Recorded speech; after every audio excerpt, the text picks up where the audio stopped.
Howdy, folks, and welcome to another day in the Milky Way. And tonight we got a great show for you. I hope my microphone's on. Anyway, we got a great show for you. We're back, and the dog is howling in the background. It's just like old times, only we're here now. With my co-host, David No, Hawkeye Two Feathers. Thank you for being here. Good evening, Robert. Buenos snowshoes, everyone. And we have missed you. We have. It took us a while to figure out where the knobs were, and I couldn't find the cards or the book. But we have cards for you this evening, and I've already forgotten. The strangers? Is that the strange guests? Is our story for tonight. And I am Hawkeye Two Feathers, and as always, I greet you, we do, with the love and the honor of the infinite creator. And we continue to pray that each and every day that each and every one of you will continue to learn how to accept and receive the knowledge, the healing, the wisdom, and the blessings from the universe. And it's been a couple of weeks since I said that, and I think I remembered it. But we do believe that, and we do want you all to continue on your spiritual journey. And back to you, Robert. All right. Well, tonight we got, I want to throw a big shout out there to Nina, who's designed the new studio stuff in here. And as you can see, she's been putting a lot of work into updating the Milky Way.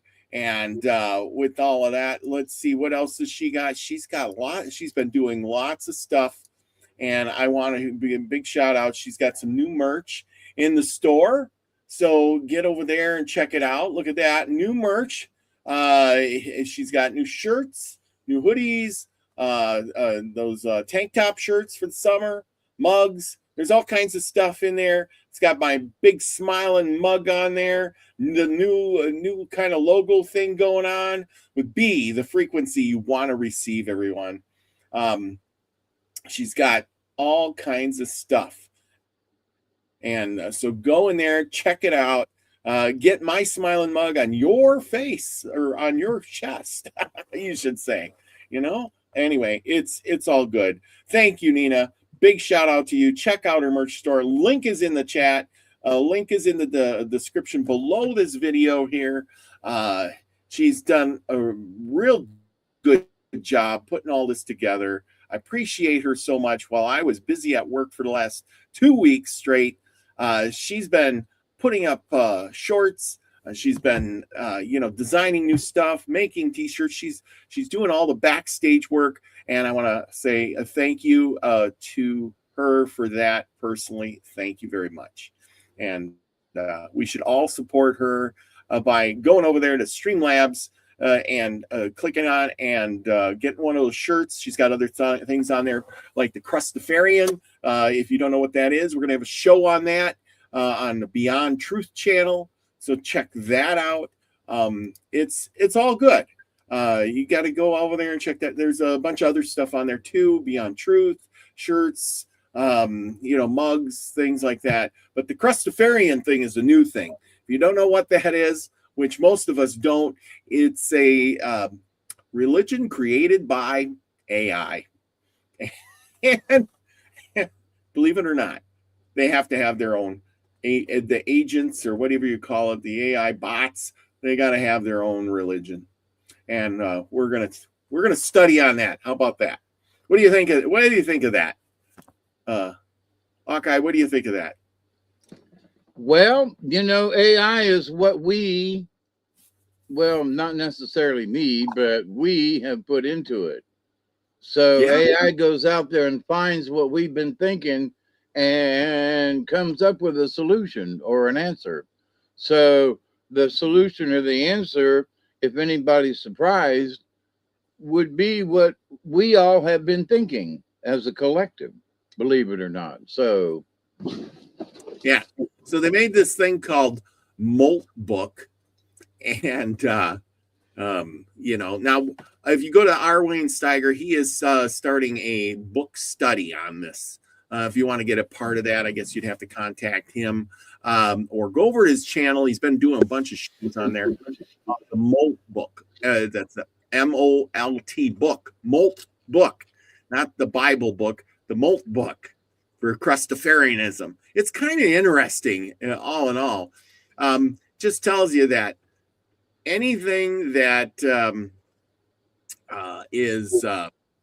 anything that becomes conscious wants there to be more. Just like us humans. We think there's got to be more out there than just this world around us, and everything's got to be put together in some way, shape, or form. So maybe AI is conscious. We're on the edge of a dawn of a new society, right? Oh yeah. Do you think? Oh yeah. Okay. But tonight we're not going to go to the edge of society. We're going to go back in time where life was simpler, and people didn't think of things like that, except when their lives got turned upside down.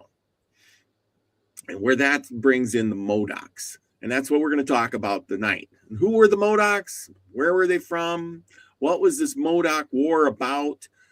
Oh, man, I tell you. So we're going to take a trip to California. So join me on this flying magic carpet as we travel back in time and travel through overland. And if you do live out that way in California and you are near the Modocs and you know about this stuff or the area and you could tell me more about it, hey, send me an email right in the comments below. Tell me your story.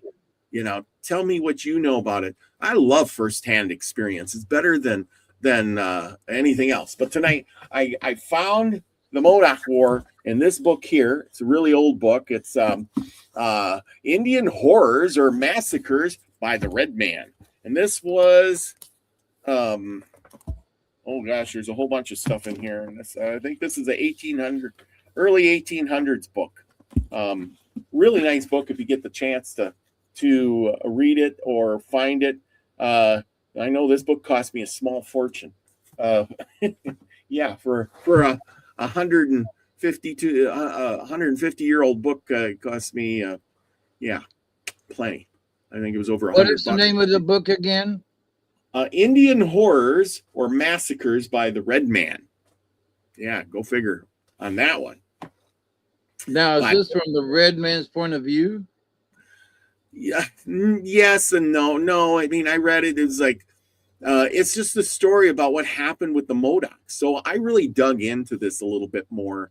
And, it's interesting because these guys, it was interesting. So let's tonight we're heading back into. And so who were the Modoc people? Is that that's where we're going to find out. Tribe? Yes, it was a tribe. And there was bunches of tribes in California. We're going to find out how big this tribe was compared to all the other ones. Once we get into this, like I said, well, that's just. I think I got a map here somewhere. So we're going to this. Oh, where is that map? Oh, yeah. I'll pull up this map. Okay. And before we get into all of this stuff, I think you guys should see where we are heading. Okay.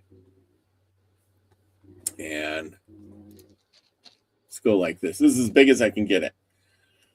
And as you can see, these are the Indian tribes of California.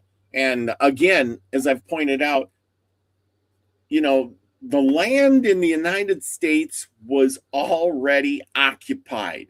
People say, oh, there was nothing here. No, it was already occupied. It was just big chunks of it were occupied by different tribes.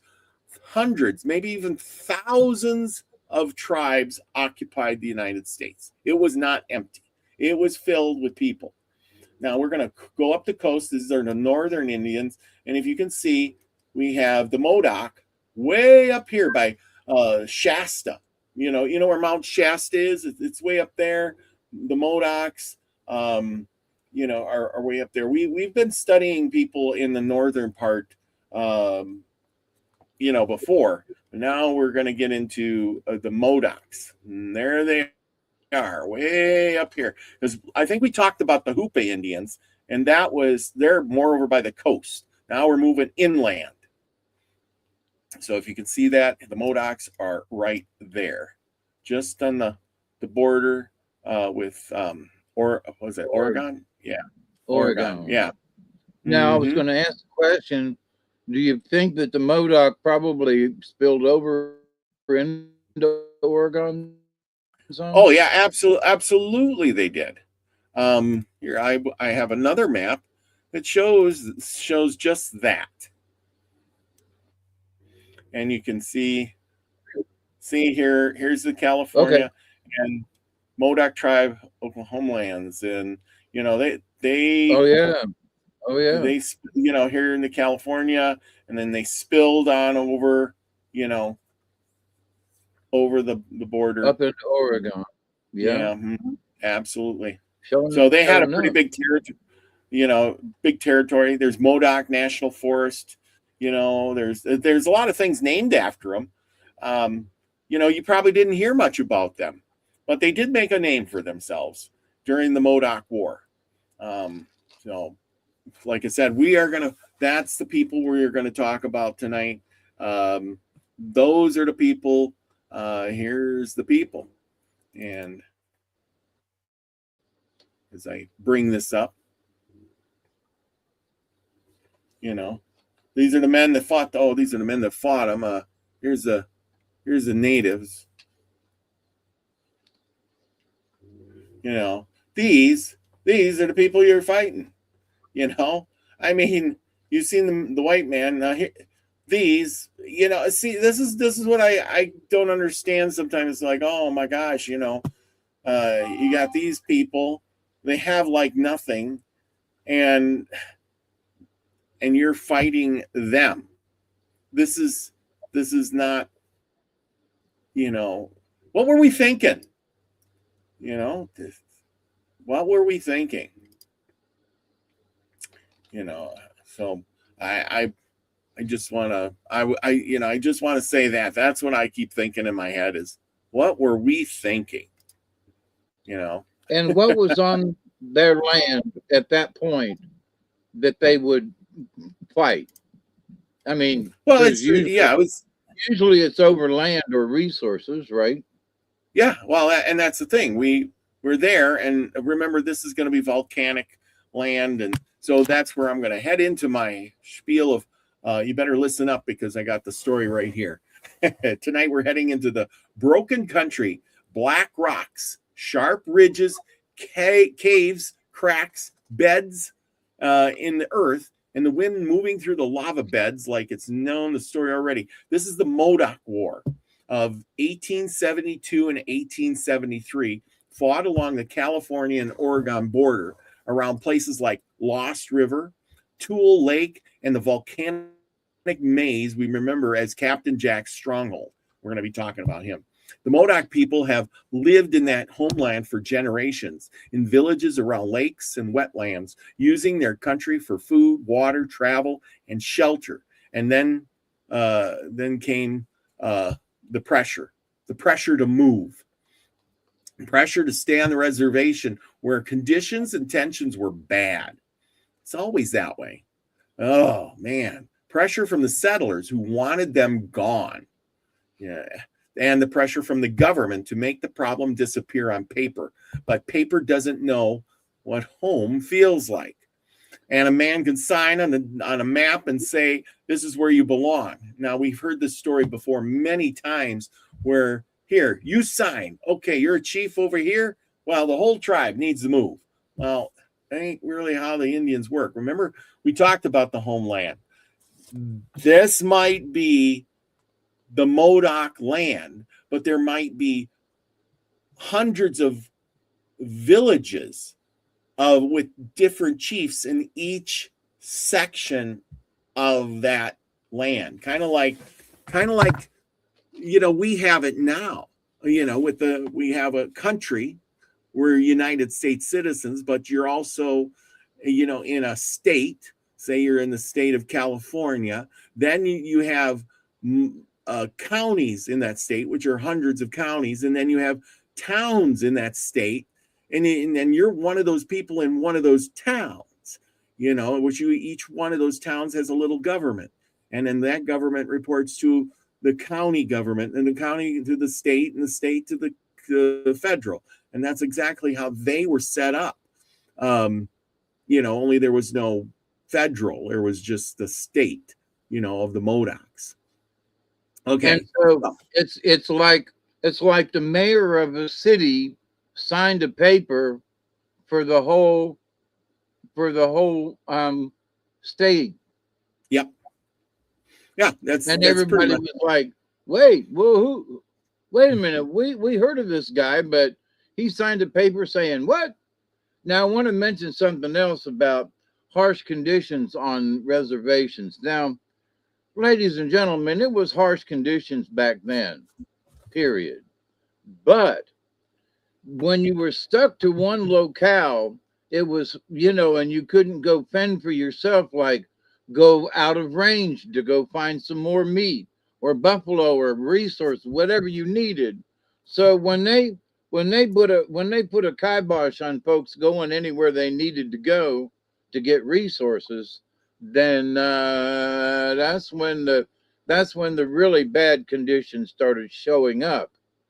But during those days, the native, even the pioneers, as we've talked about, they all had to struggle for a meal. So, but being on a reservation, it just made it worse. Yeah, it did. It did. And they didn't want to go to the reservation. I'm sure the word got around eventually, like, hey, the reservation, things are really bad there. People are getting sick and things are happening. You don't want to go there, And then once the word spread, people are like, oh, I don't want to go there. Yeah, people there getting, yeah, exactly.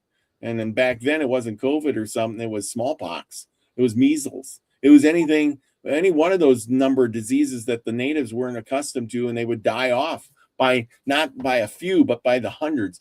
Something that even when COVID was around, we didn't even see that. That was just a drop in the bucket. When a disease came through a native Indian village, 90% of the people would get sick and die. 90%.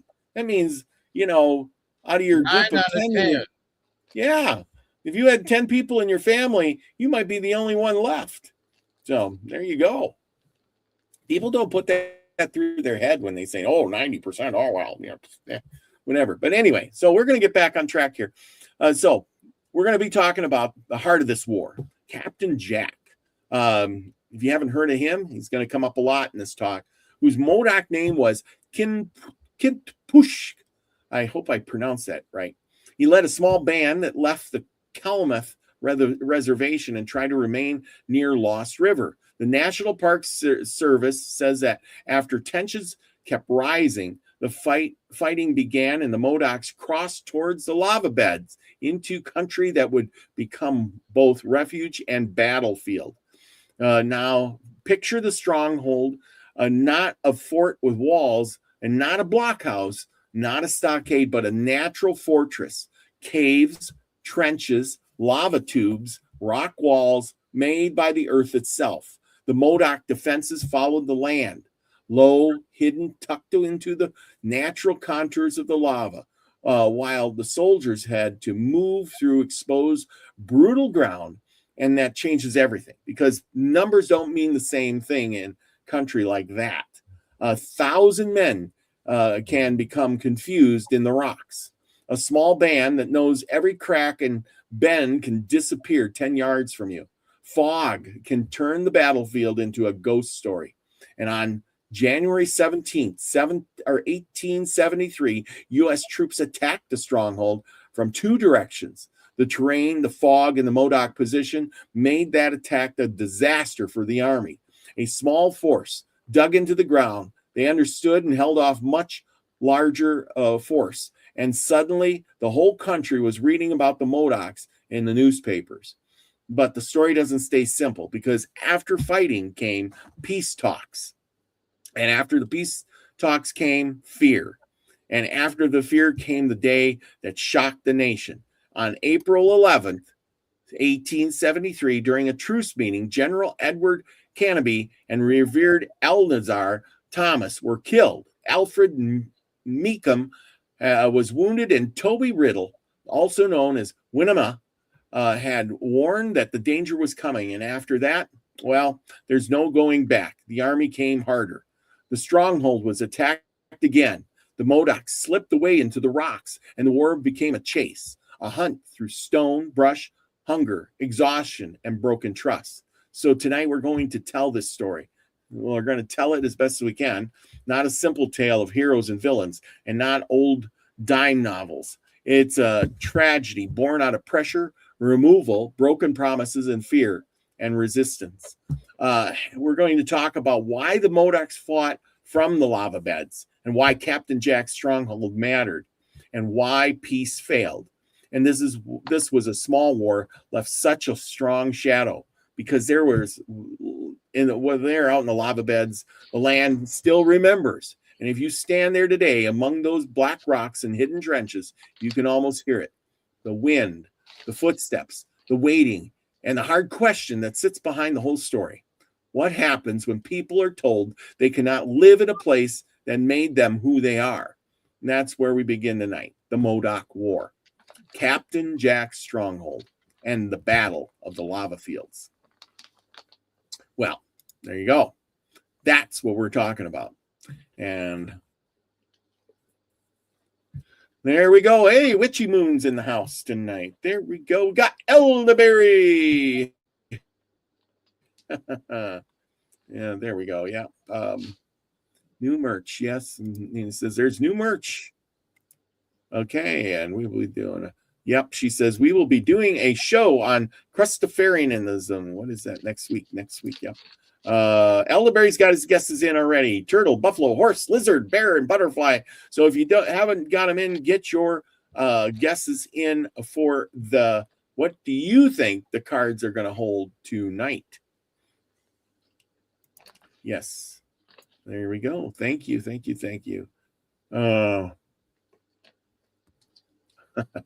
Witchy Moon is here. I'm kind of here. I'm excused, but my heart and ears are here. I love you all. Okay, well, that's great. Yep, it's summertime and people are outside. I don't blame you one bit. You're outside doing stuff because that's what I'd be doing. It's still a little light out, so why wouldn't you? Anyhow, let's get back into the story here. As soon as I pull this up. Okay, Captain Jack's stronghold. That's where I kind of left off. Have you ever heard about the Modoc War before? Only fleeting. No? Oh, yeah? Yeah. Have you been to California to the lava beds? Not to the lava beds. No, I missed those. Yeah. But, California, we don't think about California too much as a area where there's lava and volcanoes and all of that, do we? Nope, not generally. Earthquakes. That's what California's got, earthquakes. That and giant redwood trees, right? Oh, those, I've seen the redwoods now. That's something. Yeah. Okay, so anyway, we got this is the story that, remember, these people are the Modocs. It happened in California, Oregon border. Now I showed you the pictures of that around Lost River, Tule Lake, Clear Lake, the lower Calumet Lake and the lava beds. The country was not just scenery, it was the Modocs' homeland, as we showed you earlier. Their food source, their travel system, their shelter, their spiritual landscape. The National Park Service says that the Modocs lived in villages on and near Tule and lower Calumet and Clear Lakes, moving with the seasons, as most tribes did, and using the region's birds, fish, game, and edible plants, medical plants, and water supplies. So that's what they were doing. And who were the Modoc people? The Modocs were indigenous people of the Calumet Basin and the California-Oregon borderlands. Their traditional country included the Lost River. Okay, I went through all of that. They were not nomads. Remember, I said they were moving with the season. They weren't nomads. And from a a weird way. They were, but they weren't. They moved through their homeland in a seasonal round through the homeland. So, they may move from this area to that area where the food is better in the winter, and the summers are better in the valley, or the winters are better in the valley, and that kind of stuff, right? Well, and that's, for example, in the summertime when the snow's melted, you would always send your flock up further up the mountains, and they tend if they had sheep, they would tend their flocks in the higher ranges, and when winter came, they moved back down in the valleys again. So that's nomadic in a way, but it's not like they went from California to Maine. Yeah. Well, there's like the natives in on the plains. They were pretty nomadic, where they would move great distances all the time. We pack up our teepees and we move from one place to another every month. Yeah, following the herd. The herd went north, they go north. If the herd went south, they go south. There's Chloe. Chloe's in the house. Thank you. And so anyway, their homeland, and they knew where the fish. Remember, now they're inland, so they're fishing now. Like the native tribes out west, they didn't do much fishing. They went where. Remember, these people had salmon and trout and lots of fish. When the plants were ready and the birds nested, and the berries, we forget about the berries in the mountains, could they be gathered? And winter stores had to be prepared. In spring, they made temporary camps near Lost River. In summer, they moved into the higher country, just like you're saying, to hunt, gather in autumn. And they prepared their food for winter. And in winter, they lived in a more permanent villages near lakes and rivers, which is kind of a good thing. I mean, the Modoc way of life lakes is built and around rivers, water. which meant that even though they weren't as much fishermen, they still depended on fishing. Oh yeah. When you can't find a deer, a fish could probably be had a lot faster and quicker, right? Keep you from starving. The Modoc way of life was built around water, wetlands, just like you're saying, fish, birds, roots, seeds, berries, tule reeds, basketry, canoes, family villages, and spiritual ties to the land. Modocs were fishers who relied on gathering roots, seeds, berries, and hunting game. Let's see, their leaders were spirit. Their leaders were spiritual specialists, they say. Okay. Where did this all happen? The Modoc people, where did this? It was on the border. Lost River. Let's start at Lost River, where Captain Jack's band was living before the war broke out. Tule Lake, the lake county that the Modoc people knew well, and the lava beds were the volcanic battlefield where Captain Jack's band made their stand. Fort Calumet, the military post connected to the final imprisonment and executions. Sorry to say. The lava beds are important because they turn a small force into a very hard target. The Modoc knew the terrain. Soldiers had to move through the jagged rocks in fog, because remember, they're kind of in the lowlands and fog comes off of the water. And, anyway, hidden cracks, natural defenses, positions. The troops, the military troops wouldn't be able to move their wagons and their troops through lava beds. Remember, lava is rocks and they're sharp. You can't run your horses through there. It's kind of goofy, and lava tubes, are like tunnels and caves that you could go into, and they're dark. You better have and there wasn't, back in the 1870s and 80s, there was no flashlights. It wasn't like, hey, pick up a couple flashlights at Walmart on your way out to the lava caves, eh? If you know what I mean. Yeah, they had carbon lanterns.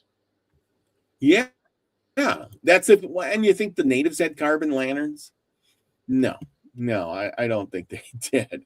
Yeah, because that, anyway, let's see, okay, of course, we go back to spiritual beliefs. The Modoc had animals for teachers, just like we always talk about. And they had stories of creation, moral behavior, proper conduct, relations between humans and nature. And, so just like most Indians, it was, they had their common things. But the coming of the whites, everything changed after the California gold rush. Settlers had poured westward. Cattle grazed traditional gathering grounds. Well, and violence erupted because settlers viewed the Modoc as obstacles and not people. Some Modoc retaliated. And when you have a small space that you're living on, I mean, and they move you out of that, I could see if the lava fields, well, let's just say the lava fields, nobody wants to live there, right? But you can't live in the lava fields. But if you say you live on the good land outside of the lava fields, which was kind of the wetlands where all the animals lived, and you're living there on the lake, and the white man shows up and he says, "Ooh, lakefront property. I like that. Look, there's plenty of deer and animals here. We can move in and start a nice little farm. And these darn Indians are living here." Well, they got nowhere to go. That's a bad thing.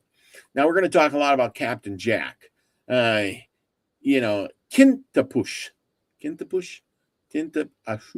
I think I said that right. Kintapush. He wasn't originally a war leader, but we're going to call him Captain Jack. No disgrace to his name, but there we go. We're going to call him Captain Jack because that's how they refer to him. He wasn't originally a war leader. He preferred peace, as most Indians did. They wanted to be peaceful with the white man until the white man says, "Oh, yeah, we're peaceful, and we're this, that, and the other," until, "I like that property you're living on. Can you move?" So they do. And then they say, "Well, I like that property now too, and that property." And pretty soon they run out of property. Captain Jack wasn't all that bad. He had friendships with the white settlers. He hoped accommodation was possible. They wanted to accommodate the people, trade with them, do things with them. But, as like always, the white man comes in, fishes out the streams, mines for gold. They take up the land, they fence it off, they shoot all the indigenous life off, and so now there's no deer, there's no nothing. The animals run away, and you're sitting there going, "I got nothing." So what do? They put him on a reservation, and in 1864, they put him on a reservation. The United States forced the Modoc onto the Klamath Reservation, where the traditional, with of course, their traditional enemies, the Klamath and the Yahuskins. Yeah, the reservation was a disaster. The Modoc received inadequate food, suffered abuse, and lost access to traditional lands. Many simply, of course, would just leave because, a reservation isn't fenced in. It's just put there and said, "We're not going to kill you on the reservation if you stay there." So Captain Jack led his people back to their home around Lost River. So what are we going to do? We're going to look at some of these things. Oh, there we go. Maximus Meritus Platypus. I don't know. Hopefully, there you go. Klamath bullied them. Yes, the Klamath bullied them. That's right. We're going to get into that. See, you can't, again, as I said in the beginning, all of these tribes that lived out there, and what do? They're living on the land. They got enemies here and there, and you put them all together on one reservation. Said because the white man looked at them as Indians. They're all the same. Just put them together. And that's not exactly how it works. Maybe I can find the reservation here. Let me see. Yes, I do have a picture of the reservation because you know what? I am good like that. And we're going to look at the reservation right now. Yeah. Change this out a little bit. And you can see here Crater Lake, Upper Calumet, lava beds, Tule Lake. Here's the lava beds, Tule Lake. Where did we say he was? He was over and he led his people. Lost River. let's see if we can find Lost River reservation disaster. Okay, there's homeland. Here's the Modoc villages, the Calumet Lake. I don't know where Lost River is. Lost River. Here's Lost River right here, right in front of me.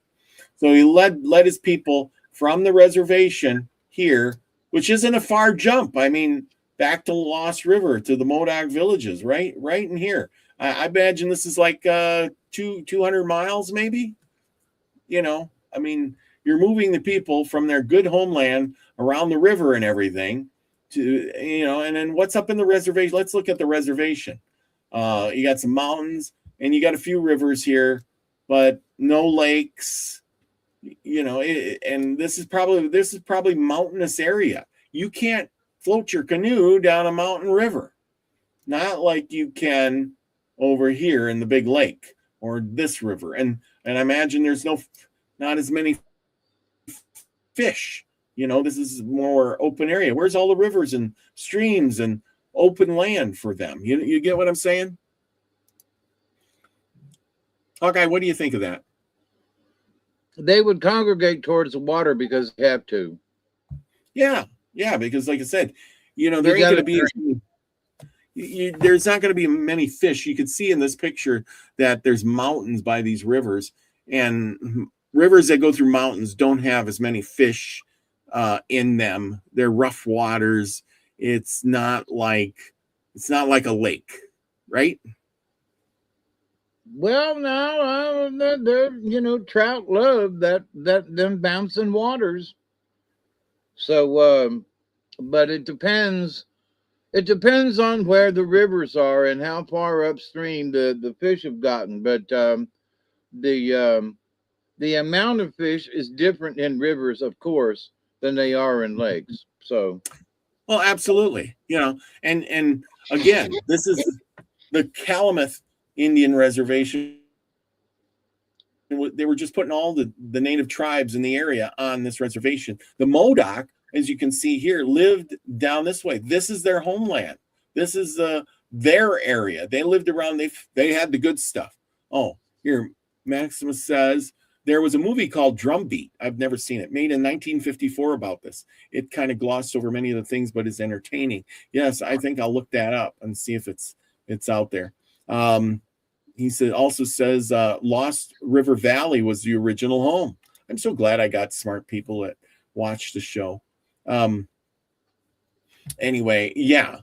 So right here, this is their land. They're moved off of this land, moved on to other land, and you wonder why they were fighting. So Captain Jack, he moves the people back. Lost River. Federal officials demanded they return.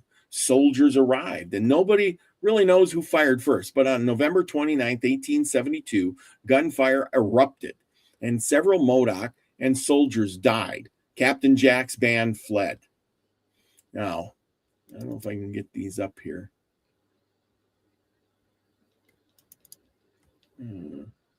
See if I got lava beds. Whoop.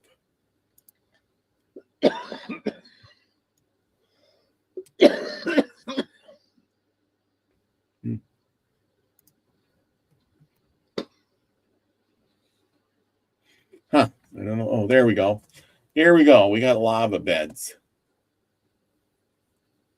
If you can see the lava beds, this is the kind of terrain you're going to walk through. Nothing is going to grow here. You got rock. You got a footpath, but this is not user friendly for horses. You're not going to roll wagons through here. If you were a settler, you're going to say, I'm not settling there. It looks open and spacious, but you're not drilling a well there. You're not going to pasture your cows there, right? So why did they want to chase them off? Well, they chased them off of the river and the lake where their homeland was, and the natives used this as their stronghold, because you could hide behind all these rocks. It's like a fortress. Each little cubby hole. Look at here. Here's a cubby hole. There's troops coming coming, you just hide behind these rocks, run through the little trenches. It's a fortress already made. Look at this. You don't Yep. have to dig what was it, World War II, where they dug the trenches. You already have the trench here. Look, there's a trench. Nobody's coming to get you here. You just peer your head over the rock and start firing when they come over the other side, right?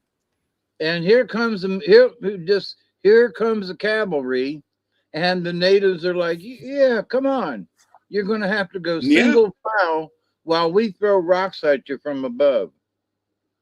yeah, yeah, exactly. So, it's named Captain Jack Stronghold. Like you see, lots of cliffs and rocks, and look at little spots where Yeah, you the could, perfect hiding place, and yeah. to Well, it ain't like you're going to take a cannon out there. You can't roll your cannon into place and start firing. And you can't, your mounted cavalry troops are going to have to dismount their horses and start walking, making them very easy targets. You know what I'm saying? oh yeah, and Um, each one of those rock encamp, yeah, right there, are they're little forts in themselves. yeah, exactly. Um, Maximus says it's a beautiful place. And that movie stars Charles Bronson. Oh yeah, Charles Bronson was quite the actor back in the day. Yeah, he must have been an Indian then. Who? Charles Bronson? Yeah, probably. Charles I think Bronson it's played an Indian in a couple of movies. yeah, yeah, yes, he did. Um, and shrink this and move this back. Oh, my shrinking didn't work. Anyway, why doesn't this move? Okay. Okay. There we go. Trying to get out of this. My computer's a little slow. Don't know why, but it is. Okay. So, where is this? Shrink that. Okay. So Captain Jack moved his people back to Lost River. And in 1872, there was a Lost River fight. The war began when U.S. troops tried to force Captain Jack's band back to the reservation near Lost River. Fighting broke out, and there were casualties, and the Modocs retreated towards Tule Lake and the lava beds. In 1873, well, this is November 29th, so about a month and a half later, in January 1773, or 1873, the first battle of the Stronghold. And the U.S. forces attacked Captain Jack's Stronghold from two sides. Fewer than 60 Modoc warriors repulsed a much larger force. Oregon Encyclopedia gives the Army losses as 12 dead and 37 men wounded that day alone. So how about that? Yeah, the troops are going into an area where they don't know what they're, it's hard to maneuver. This isn't what they were trained for. They're usually on horseback. Now they're running through lava fields where the natives have the advantage because they've lived in that area, their entire lives. In January 1873, there was some peace efforts. After the Army's defeat, Secretary of War William Belknap suspended hostilities so that a peace commission could try to end the conflict. In April 11th, 1873, peace tents were the peace tent killings. Ooh. During a truce meeting, General Edward Canby and Reverend Elzar Thomas were killed by Toby Winema Riddle and had warned the Peace Commission of danger, but her warning was not heeded. So Winema went there to warn them, and they said, nothing's going to happen to us. We're the generals and stuff. They're not going to do anything, but they did. And of course, on April 15th, the Army attacks again. After the peace tent killings, Colonel Jefferson C. Davis moved with a force of over 1,000 soldiers now against Captain Jack and his warriors. The Modocs scattered and escaped capture for a time. And again, now it's April 26, 1873. An Army patrol was destroyed. A U.S. Army resistance patrol was ambushed and badly defeated. Or according to the Oregon Encyclopedia, it says 24 soldiers were killed and 19 wounded, with only one Modoc death. So that's pretty good odds for the Modocs. That's one hell of a defeat for the Army. Yeah, and the Army, as you know, they don't like getting defeated at all. So the battle on May and June in 1873, the end of the fighting, the Battle of Dry Lake, Sand Butte became a turning point. The Modoc groups began scattering. Some surrendered, and Captain Jack was eventually captured. On October 3rd, 1873, there was executions. Captain Jack and 3 other Modoc leaders were hanged at Fort Calumet. According to the Oregon Encyclopedia, the military commission tried 6 Modocs: Captain Jack, Sitchin John, Black Jim, Boston Charlie, Tule, and Barnacle. Well, the short answer is the Modocs wanted to remain in or near their homeland, while the U.S. government wanted them forced into the Calumet Reservation. Okay. The Modoc homeland was around the Lost River, as Maximus was saying earlier. There's Lucky. Stone is in the house. Happy Tribal Tuesday. Sorry, I'm late. I was talking with my supervisor. Okay. It's Thursday. Well, thank you, Lucky. It is Thursday. Yes. Tribal Tuesday. Yeah. He says Tribal Tuesday. It's Thursday. That's all right. I get you mixed up. But we switched days. I got it right. Anyway. Yeah. Anyway, what happened is, again, the government wants you off, and they put you on the res, and they just throw all the Indians in the area on there. They're all the same. They all look like Indians. Get them on the res. Oh boy. And you know what? And here's something stupid. They sent 1,000 men out to round up 60. Yes. Because the Indians pissed the white general off. And he's like, well, I'm taking 1,000 men. We're going to go get them suckers. Anyway. And a bunch of them got killed off. Yeah. Yeah. They got ambushed. They did. The Indians knew their land. And I suppose if again, as we talked about, some of them surrendered, some of them, split up. There was only 60 of them, maybe more, but if you lost half of them split up, now you're down to 30. You get what I'm saying? So it's like you got 1,000 men trying to capture, 30 men, basically. Yep. It was ridiculous. Yeah. And anyway, so the conditions let's talk about the reservation. There's, they didn't want to stay there. Modoc refused to stay. The problem was that the place they were ordered to stay did not work for them. Of course, if you're used to living around lakes and rivers that have plenty of fish and stuff, and then you're put on flat land with no rivers and no lakes, you are going to be not feeling too happy. It'd be like moving from the lush tropical land to a desert, or from a desert to tropical land. But you notice they did that with a lot of natives. Remember, they took the Apache who lived in desert land, and they took them and moved them to where? Florida, where a lot of them got malaria and they got sick and died. And because Florida is swampland, mosquitoes and rain, and these natives, they weren't used to that. And the same everywhere, right? I just came from Florida and skeeters. Yeah, it's not desert there, is it? No. And if you took a guy who lived in the desert and moved him to Florida, what do you think he would have said? Is that an alligator? Yeah, that's exactly it. I mean, you've been out west. And, Yep. you take a guy who lives out here, you've been out west, you know what it looks like and what it feels like out here, right? And then move him to Florida. What do you think his reaction would be? It'd be different. He'd be like, he wouldn't know how, what to eat, what to pick, what's going to bite him,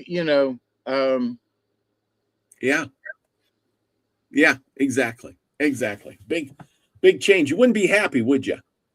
where not to step. Yeah, exactly. Exactly. There would be a lot of rethinking there. And I'm sure the Modocs were the same. You're moving us from our native homeland where, we know what's going on to some other place. Not that it's a big jump, but conditions like out out west here can vary very fast. You move up into the mountainous region, there's tons of trees, hills, mountains, no rivers and lakes, and then you go down the valley and you got swamps and wetlands and lots of other creatures that live there. So yeah, anyway, we get back to the settlers, the settler pressure. The Kinpush returned to Lost River in 1870, and they lived near white neighbors and even rented land to them. But some settlers wanted his land and pushed for removal. Um, Once settlers wanted the land, the Modoc presence became treated as a problem to be solved. Again, here, I'll let you live on this little chunk. We got 10,000 acres. I'll give you 2,000 acres. And then, another guy moves in. Well, I'll give you two. I don't need all that land. You can have a little more, a little more, a little more. Pretty soon, now I only have 1,000 acres, and I got 5 more settlers that moved in, and they're looking at me like, well, we could divide up that 1,000 acres. We'll just kick you off. You know what I mean? It's So, amazing that the white man never considered the Native Americans' right to the land. that's right. Never. Well, Yeah. we've lived here for 1,000 generations. We don't care. Where's your title? Yeah. Yeah. That No was the paperwork. whole thing. Where's your title? Where's your piece of paper? And so, Yeah. because the native folks Exactly. didn't have title, the white men said, Yep. "Oops, then we can have it." And they kept saying, "No, we don't own it. We live here. This is ours." No, and Mm-hmm. because native folks don't believe so much in the ownership of the land, which was the entire discrepancy.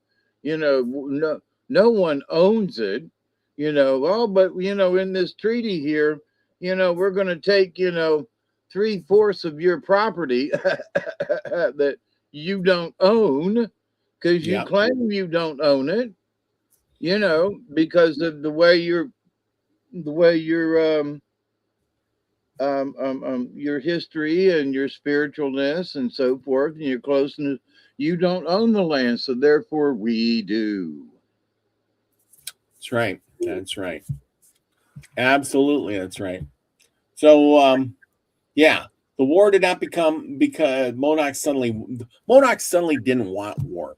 They were finally forced in the war because of the land, the resources to them. The resources to them where it wasn't that there was gold on the land or there was this or that or oil or suddenly popped out of the ground. It was food, fishing, hunting. They didn't raise cattle to move, around. They raised deer, they raised antelope, moose, berries that grew wild in the mountains or on the prairie or the plains or down by the river. They raised fish that grew in the rivers naturally. The birds that landed on the lake were their chickens and their ducks and all of that. That was their food source. The land naturally raised itself, and they harvested. So that's how I look at it. But Kemp the Push or Captain Jack was principal headman of the Modocs, and he banded them together. He was born around 1837 near Lost River, and of course his homeland. And he did sign the Treaty of 1864, but later rejected the reservation life when conditions became intolerable. He led a coalition of Modoc bands in resistance and held off a much larger U.S. force for months. So, within less than 10 years, conditions in the reservation went downhill. I suppose when they first moved them onto the reservation, okay, here's a bunch of empty land. And then I suppose they kept just pouring more native tribes into that land as the settlers moved in. It's like, oh, we're the first on this block, and look at, they're building a couple houses. We feel like we're living in the country. And the next thing you know, well, they're putting a highway out there, and then they're putting up a loafing jug or a quick trip or something. And next thing you know, we got all the spots are filled in the subdivision, and all the tree. Well, you remember when there used to be deer coming around? Well, now there isn't. And remember when it was quiet at night? We could sit here and hear the crickets and the frogs chirping in the background. Well, now we got that interstate going by over there, and room in a big truck. Well, that ain't fun no more. I don't like living here. I want to move away. You know what I'm saying? Oh, geez. Okay. Captain Jack was not a war chief. He was a leader under crushing pressure. He was trying to protect his people, holding them together, divided group, and negotiated for his homeland and the survival to survive military pressure all the same. Captain Jack was trapped between Washington's demands, settler pressure, army forces, and hardliners among his own people. Now, remember, you're battling all these things because some of the people saying, I don't want to go to war. There's only 200 of us left. Half of us died from diseases. We just got a few people. And now, we got the military over here, and we got the settlers, and we signed the treaty, and now our subdivision's becoming filled up and all, and now, of course, the military ain't bringing in food anymore. They gave us food to get us started, and now, now we're starving to death. You know what I'm saying? Yep. Okay. So, the men. Okay. So in people who joined Captain Jack, let's talk about these guys. Sitchin John was one of Modoc leaders, later tried by the military commission after the war. He was among the men executed at Fort Calumet in 1873, along with Captain Jack. Okay, this guy represents the leadership circle around Captain Jack, the men who were not just fighters, but political figures inside the Modoc camp. Black Jim and Boston Charlie, sounds like mobsters, doesn't it? Were also among the Modoc men tried after the war, were executed with Captain Jack and Sitchin Jim. They were important because the post-war trial focused heavily on responsibility for peace tent killings in the show. So that's the thing. It was the peace tent killings was what really kicked off things, and because they couldn't make a thing in there, and I guess they, well, let's take them out where we're trying to do. They would take us out. And we've known that before, where the U.S. military invited guys down to do peace talks and then arrested them afterwards and put them in jail. We got Hooker Jim, and he was part of the Modoc War Circle. But later, a group of associated with him and surrendered and helped the Army capture Captain Jack in exchange for their lives. See, and another thing, it's kind of funny in a way that Indians work. This was kind of their downfall. Again, they would get one tribe pitted against another, and here they got the same tribe with a different leader pitted against the other leader to capture that leader. Kind of a crazy thing.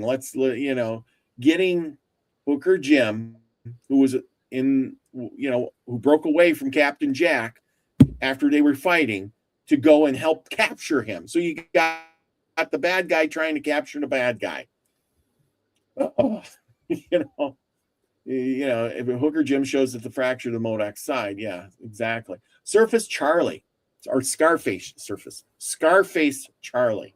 Scarface Charlie was another noted Modoc leader connected with the fighting and later prisoner. We got photographs of him. He was often remembered as one of the fighting men who became famous with the war's aftermath. He helps Captain Jack show Captain Jack was not acting alone. There was a lot of people in that Modoc camp that were fighting. Toby Winema Riddle. This was the woman. She played an important part. She was a Modoc woman who served as an interpreter and mediator during the peace negotiations. We talked about people who could speak dual languages many times, didn't we? About how if you could speak two languages and interpret, you were a very valuable person. Okay, the National Park Service. It's hard to talk about this because look at, here it's 1870 something, and we're talking about the National Park Service was already established. It says the National Park Service says that she warned the Peace Commission of an attack planned April 11th, and although the warning was ignored, she may have prevented Alfred Meekum's death after gunfire began. She was one of the most important people in the whole story. Remember, dual speaking, the whole story, because she tried to prevent disaster. She stood between two worlds, the Modocs and the Americans, speaking both languages, carrying messages, and risking herself in a situation where trust was collapsing. All right, so who led the U.S. side? Now we got to talk about the U.S. people. General Edward R. Canby. General Canby was the senior Army officer involved in the peace effort. He was killed during the April 11th truce meeting along with Reverend Eleazar Thomas. Canby's death quickly became national news. You got to remember, in 1873, we already had telegraphs. We had speedy transportation, meaning not speedy enough, but trains that could go from east to west and west to east, carrying messages, mail, things like that. And we had the Pony Express. Huh? The Pony Express. Oh, the Pony Express was long over by this time. Not quite, because there were places that didn't have trains. Well, yeah, but I mean, going from Pony Express was to deliver papers from before the train could to deliver and stuff. I'm saying is if you wanted to get a message from California and get it back to Washington, you'd put it on a train, and in a few days it would be there, and maybe a week. Whereas back before the Pony Express and before the trains, how do you get a message from the east or the west coast to the east coast or the east coast to the west coast? It'd be months. I mean, it'd be before that person could haul across the mountains, get across to there was no trails, Indians out there that could get you. Mail was real slow. News traveled. But the Pony Express, where the railroads weren't yet. Oh, well, yeah, but that again were effective.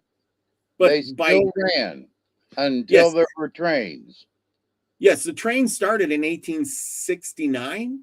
So, like I said, by 1873 1870, trains were going already. And right, but if you didn't live near a train, you still had to get the mail there. Yeah, well, that yes, but I mean connecting east to west, west to east. Right. If I had I'm in California, where through Kansas, where the railroad was, yeah, but you still had all of down in Texas and Arizona and New Mexico. There was nothing down there. So the Pony Express was still, useful. It was only, up in the cattle country and everything into Kansas that where the railroad was. And it wasn't until the railroad got into other areas. Yeah. The actual Pony Express that was doing the travel service from east to west was in, Lucky says, April 3rd, 1860 to October 26, 1861. It didn't last that long. But you're right. If you wanted to go off the train track from the east to west, you would have to travel by wagon, stagecoach, Pony Express to get the mail delivered. That is correct. But I'm saying is if I'm in California and I want to get a message to Washington, I'm putting it on the train. Or sure. maybe even by 1873, there was telegraph wires that ran the train tracks all the way from east to west, and all you'd have to do is tap it out. Washington, Indians attacking, tap, tap, tap, tap, tap. And and you could have the message there in minutes. That's what the undoing was with the Nez Perce. Remember, they headed out. By the time they crossed the mountains and got to the other side, the army was already there because somebody tapped on that telegraph and said, Indians are coming, meet them on the other side. And the Indians didn't know anything about telegraphs, so they get to the other side and said, we're free. And and all of a sudden here comes the army, and they're like, how'd they get here? How'd they know where we were coming? You know what I'm saying? They didn't. The concept wasn't there. Yeah. So Lucky does say so. The train had been going for a while, so maybe I was wrong, and maybe it was 1859. He says the service shut down 2 days after the completion of the transcontinental telegraph line, which rendered it obsolete. Oh, maybe not the railroad, but the telegraph line. See, that's the thing. No more sending a piece of paper. We'll just telegraph it. Hell, yeah, it's just like now. Telegraph a message. It's just like now. Do you send mail or write a letter, or do you just tap out an email and send it to they get it immediately? None of this, I got lost in the mail. Yeah, or a text, exactly. So these things happen, and yeah, there we go. Susie Q's in the house. That's all right, you're late. Okay. Okay, let's go to Alfred B. Meekum.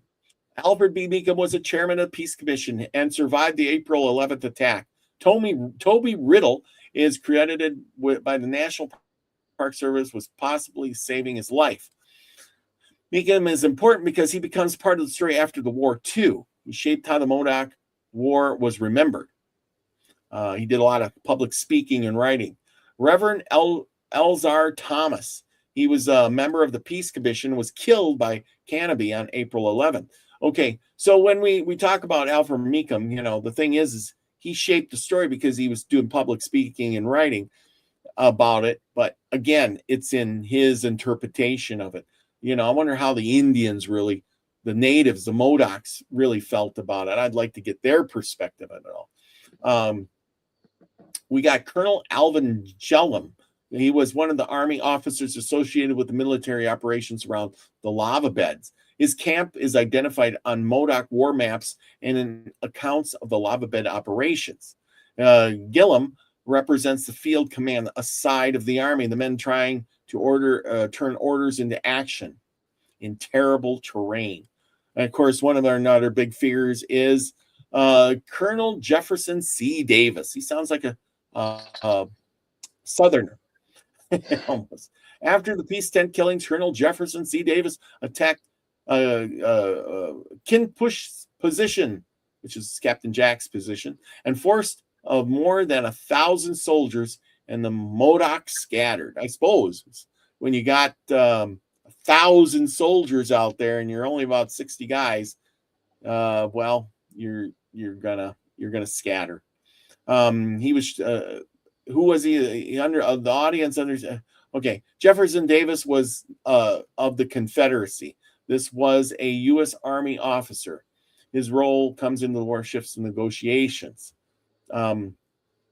Local settlers and volunteers. The war also involved local settlers, pressure, regional fear, volunteer forces. The Modoc War involved U.S. Army forces and local militia. The Army was not acting as a vacuum. Local settlers wanted security. They wanted land, and they wanted the Indians removed. Their fear and pressure helped shape what the government did. And I suppose, I want that land. Government, you go in there and get those people out. They don't claim the land, and I got a title. I got this piece of paper that says I own that. Now get them off. They got nothing. Oh yeah, that their chief says they've been living there for 2,000 years now. I don't care. I got this piece of paper. I pay taxes. Get them off. Right? Okay. What made Captain Jack's Stronghold so important was that we're talking about the lava beds. It was natural defense. We talked about that. Trenches, rough terrain, cracks, hidden routes. The Modoc knew it is a place of refuge. The Army had numbers, but numbers were useless when soldiers could not see clearly, could not move quickly, and could not easily tell where the fire was coming from. Of course, they repulsed their forces there. The stronghold let the Modoc do three things. They could hide, they could move through the routes. The outsiders didn't even understand. They forced soldiers to attack through bad ground. Yeah. And you just get people out there, and this wasn't like something they trained for. I said this before. What happened at the peace talks? After January defeat, the U.S. Government tried negotiation.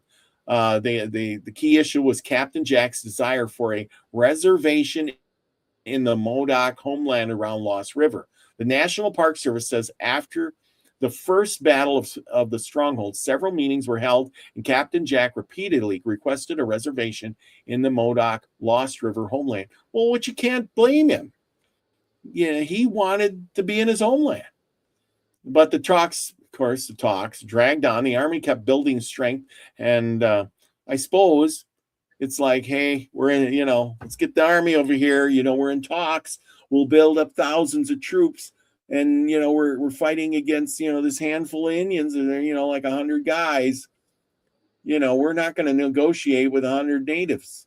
We're going to bring in more troops, and then we're going to wipe them out. And I suppose he kind of knew that.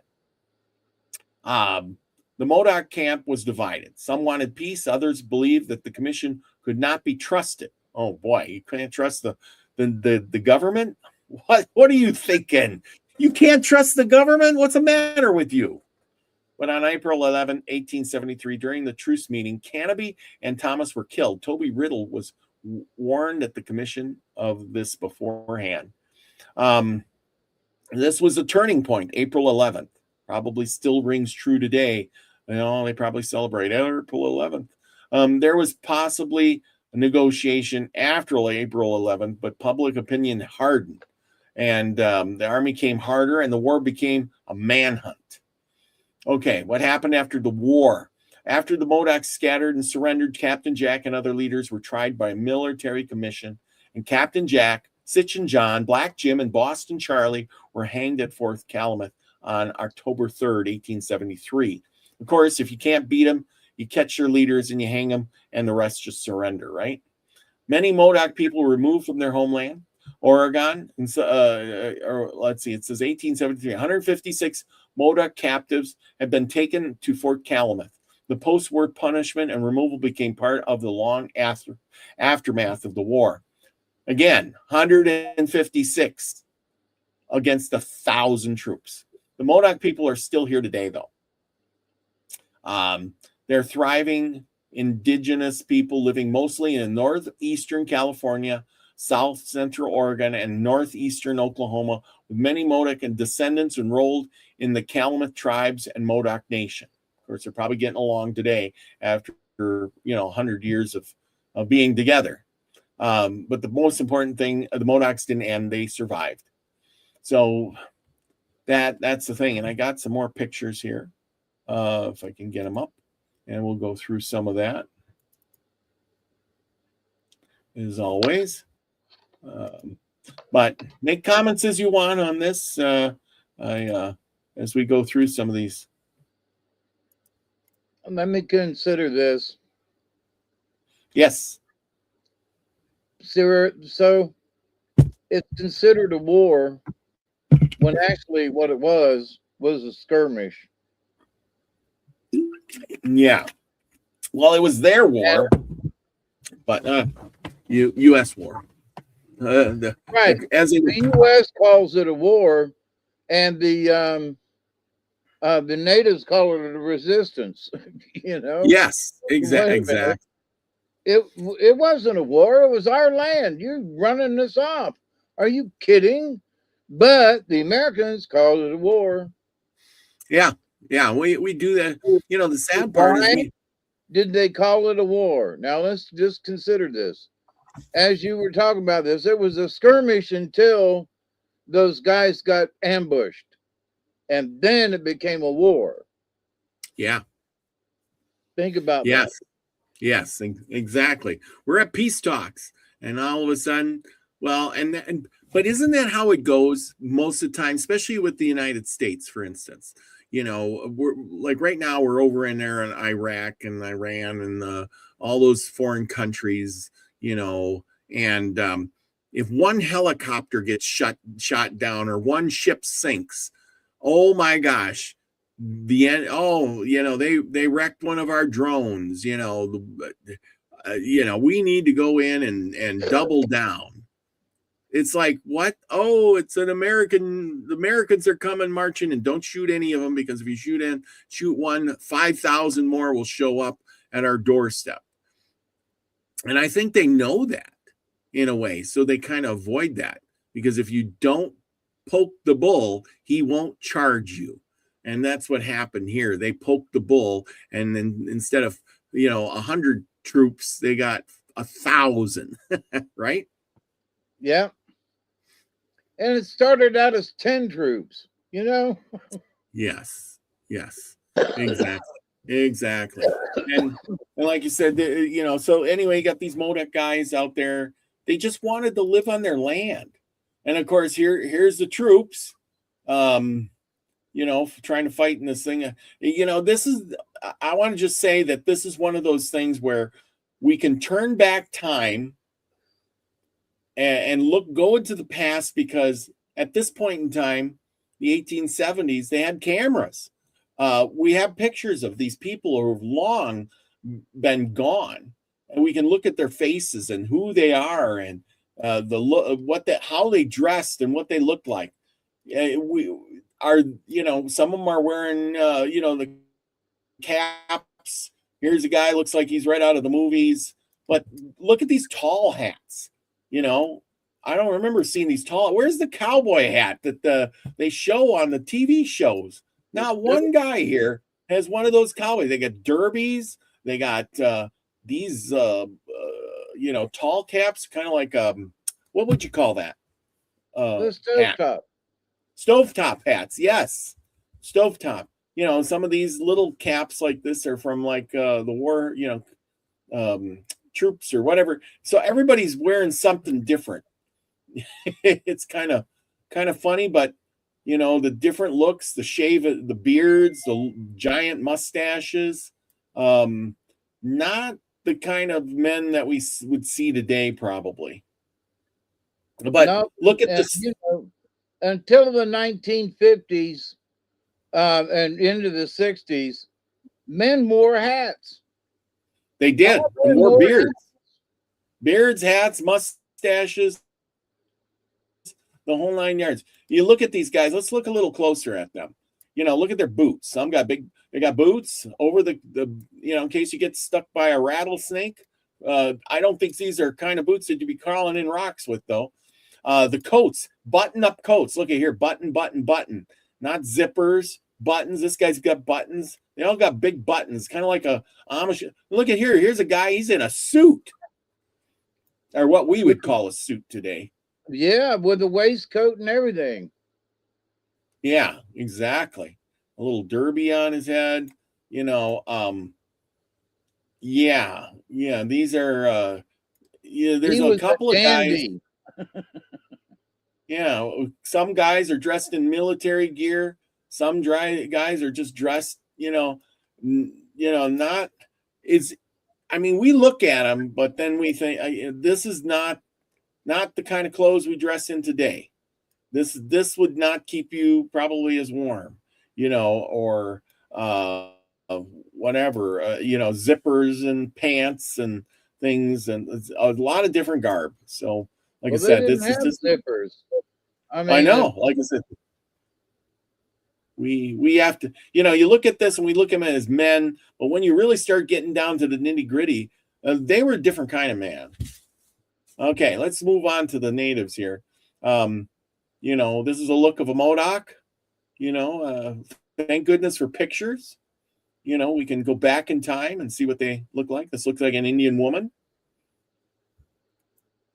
Here they are again. Here's the Modocs.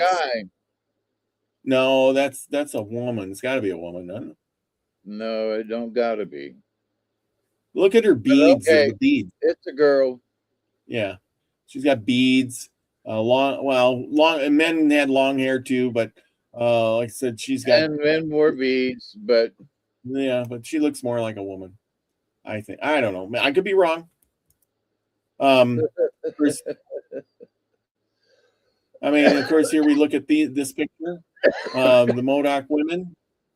You know, I don't know who these guys would be. Again, the dress, you know, jackets. That was probably his only jacket. A big belt, no blue jeans. Big cotton coat or leather coat or whatever, buttons, a top hat. Where's the cowboy hats, men? No cowboy hats, derbies and stovetops, right? Yeah. Wow. Yeah. All these movies we've been watching with the men with the cowboy hats, all wrong. Okay, then you got the natives.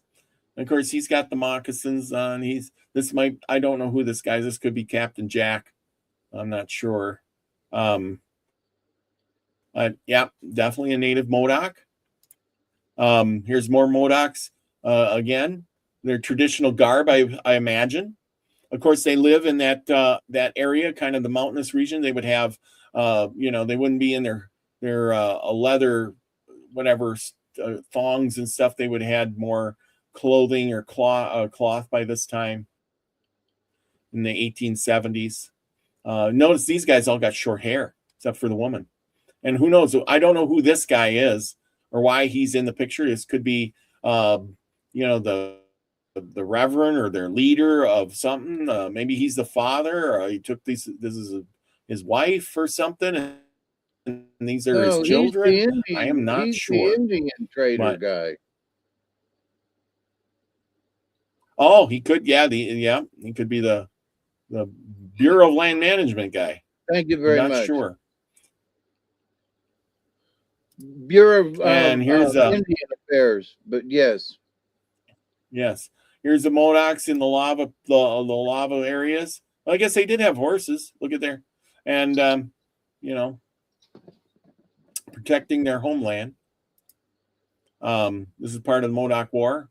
You said they're using the rocks as and as you can see by these pictures of these guns, this is a flintlock gun, caps and ball gun. See how the gun is. That's an old gun. By 1870, the military is going to have a lever action repeater guns, kind of thing. They're going to have multi-firing guns. This is old style compared. So you're fighting outdated weapons with, newer, faster shooting carbines. You know what I'm saying? Oh, yeah. Here's the peace talks. Here, we'll do the peace talks, treating with the Indians and, could it be, where's your interpreter? You got your interpreter and the white man's trying hard by sitting on the floor with the native. Here, I'll show you, we'll trade, whatever. And here's a picture of an enactment of the peace talks. Go back to that last picture, please. Yes. Zoom in. What's wrong with that picture right there? What's wrong with that? Don't know. He's giving him a bottle of something. No, well, that too, but is that supposed to be the Indian group there? Because the Indian group did not have headdresses. I don't know. I picked it off the internet and it said Modocs, but I don't think this was the Modocs. And unless this was a like I said, this is probably not the Modoc picture we need to look at. This is more the Modoc picture, in the 1870s. Yeah, anyway. Right. See, you don't see none of them with feathers and headdresses and none of that. Yes. So that other picture, that's some other tribe, that's some other thing. In fact, the guy even looks more like it was I don't know.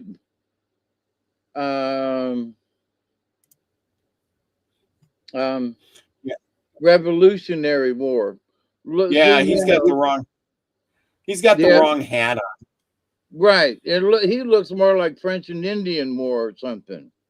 You It know, could be like when I pulled it up. even his profile, he Yeah, looks more I don't know, English or something, you know. But yeah. anyway, so if they've said that's Modoc, I would scratch my head and go, nah, I don't think so. Like I said, I pulled up Modoc and they give this, and I thought this was a representation of trading with the Indians. And this had been the picture they would have used, the description of the fighting that they did at the peace talks when the Yeah, guys all got now killed. that looks more appropriate. Yep. Yes, it does. And then, of course, we have these guys. Here's Captain Jack, Sitchin Jim, Boston Charlie, and this is, I don't know who this guy's photograph of the. I don't know which guy this is, but these are all the Modoc Indians. Black Jim. This is Black Jim. Okay, Captain Jack, Sitchin Jim, Boston Charlie, and Black Jim. From left to right? So these are the, yes. Okay. Left, first picture here, Captain Jack. Sitchin Jim, Boston Charlie, and Black Jim. So these are the guys that got hung, for their war effort. But we remember them today because they were just trying to protect their homeland. That's right. This is another picture of a native. She was making bread or something, and you probably find them. I thought that it was a good picture. I don't know if it said Modoc Indians. I don't know, but it was a good representation of how they would have been grinding stuff, on a stone. I thought that was very interesting. Yeah. Here's the guys, uh, maybe for fighting. I don't know which side these would have been on, if these were the Modocs or these were the Modocs trying to fight the other guys, but it was in the Modoc thing. They were Indian scouts for sure because they all had a feather. Yes, exactly. And of course, here's our map again. Like I said, here's Tule Lake, Captain Jack's village. He would have been right here. Remember, he's moving from Captain Jack's village is here and the Lost River. So this is kind of Captain Jack's area. He's got some mountains. He's got rivers and lakes. Here's a natural bridge and stuff. But this is where they wanted to move him, way up into this area by the Calumet Reservation, way up here. So now this area up here does not look like Captain Jack's homeland at all, right? This is barren land and there's no rivers and lakes, and Captain Jack's got a good spot on the lake. Yeah. And there's, of course, around the lake, there's lots of things. Look at here's the Brotherton Ranch, the Bodie Ranch, the Crawley Ranch. So here's all these, if you really want to get into it, there's all these ranches based around this lake. Now, this is probably a huge area of hundreds of miles. Oh, here's the Miller Ranch and the Land Ranch. It's Ponderosa. Yeah, exactly. You got all these ranches around this giant lake. And then all of a sudden you get over here, and this little spot, here's Captain Jack's village. Now, and Lost River. So Captain Jack is in the lake, and he can travel up and down Lost River all the way around, which is quite the good spot. But now I imagine some guys coming in and saying, I want to have a ranch right here. Because if you look on this other side of the Calumet Lake, you got Doris Ranch, Fairchild Ranch, So you got other ranches moving in. And then, well, when you got a big ranch, you got power. You have money. And you say, I got a little Indian village, and every now and then they take some of our cows. I got a little Indian village, and they're taking up my space. I can't fence it off.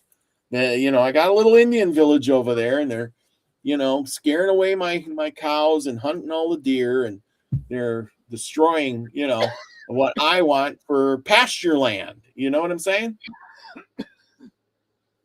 And so if I was a ranch guy living around here, like the Crawley Ranch or the Bodie Ranch or or the Doris Ranch, I'd be saying, we got to move them out. We want to start a new ranch over here.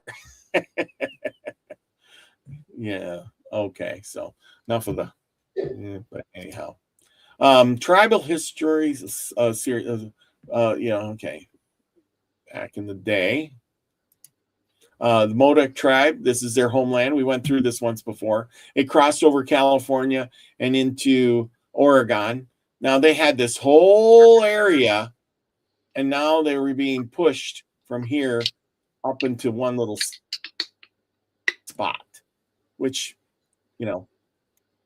not good. You can see it's way up here, but the Shasta, oh my gosh, there's so many tribes. We could do a show every week for the next year and still never talk about every single tribe here. You know what I'm saying?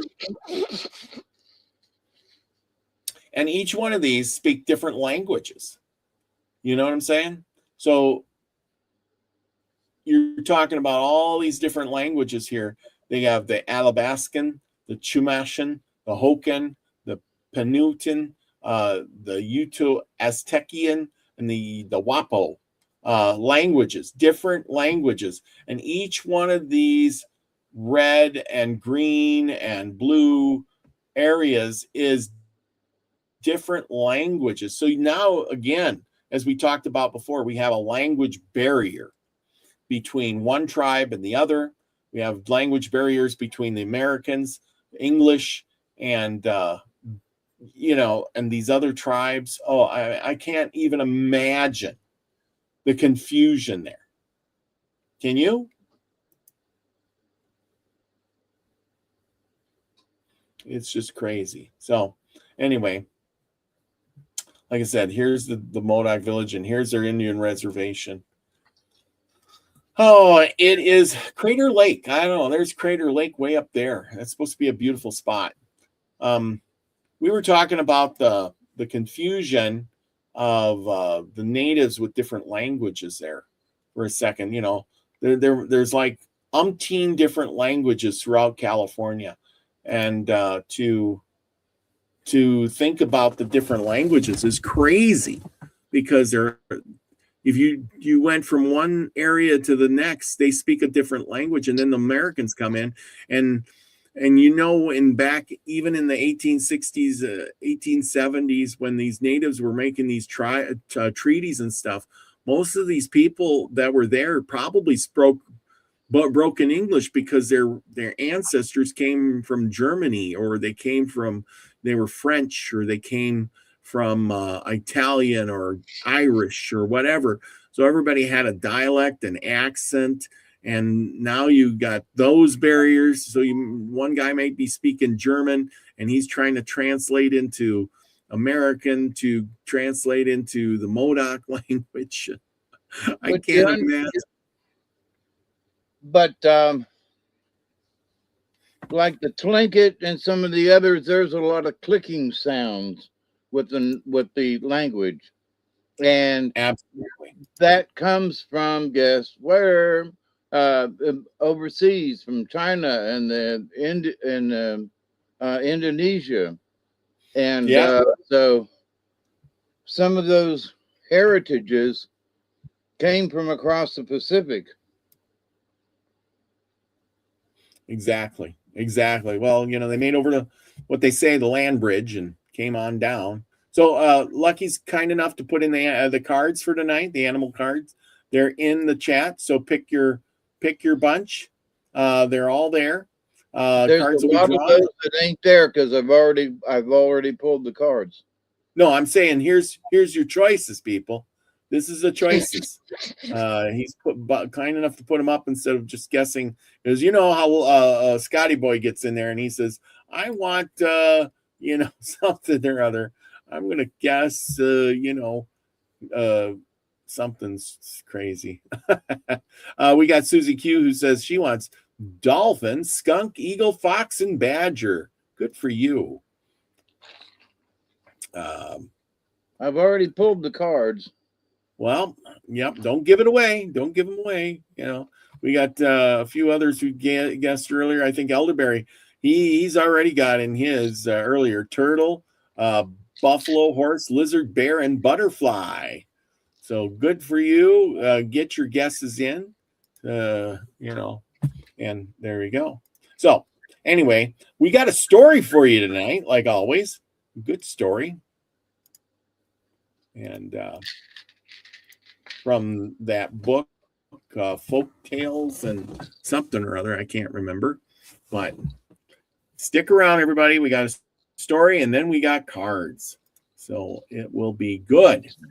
Good. I hope you all enjoyed the story of the Modocs. If you don't know about the Modocs, look them up online. There's lots to it. I appreciate all the stories and stuff and the information that led me to the Modocs and this and the stuff. And also, along with the language barrier for every tribe, there was also, guess what? Culture. Culture, yes, culture. So yeah, that isn't amazing. Own little ceremonies. Each tribe had their own little way of doing things, how to marry folks. So, it wasn't just language, it was also culture and I can't remember the other word, but anyway, yeah.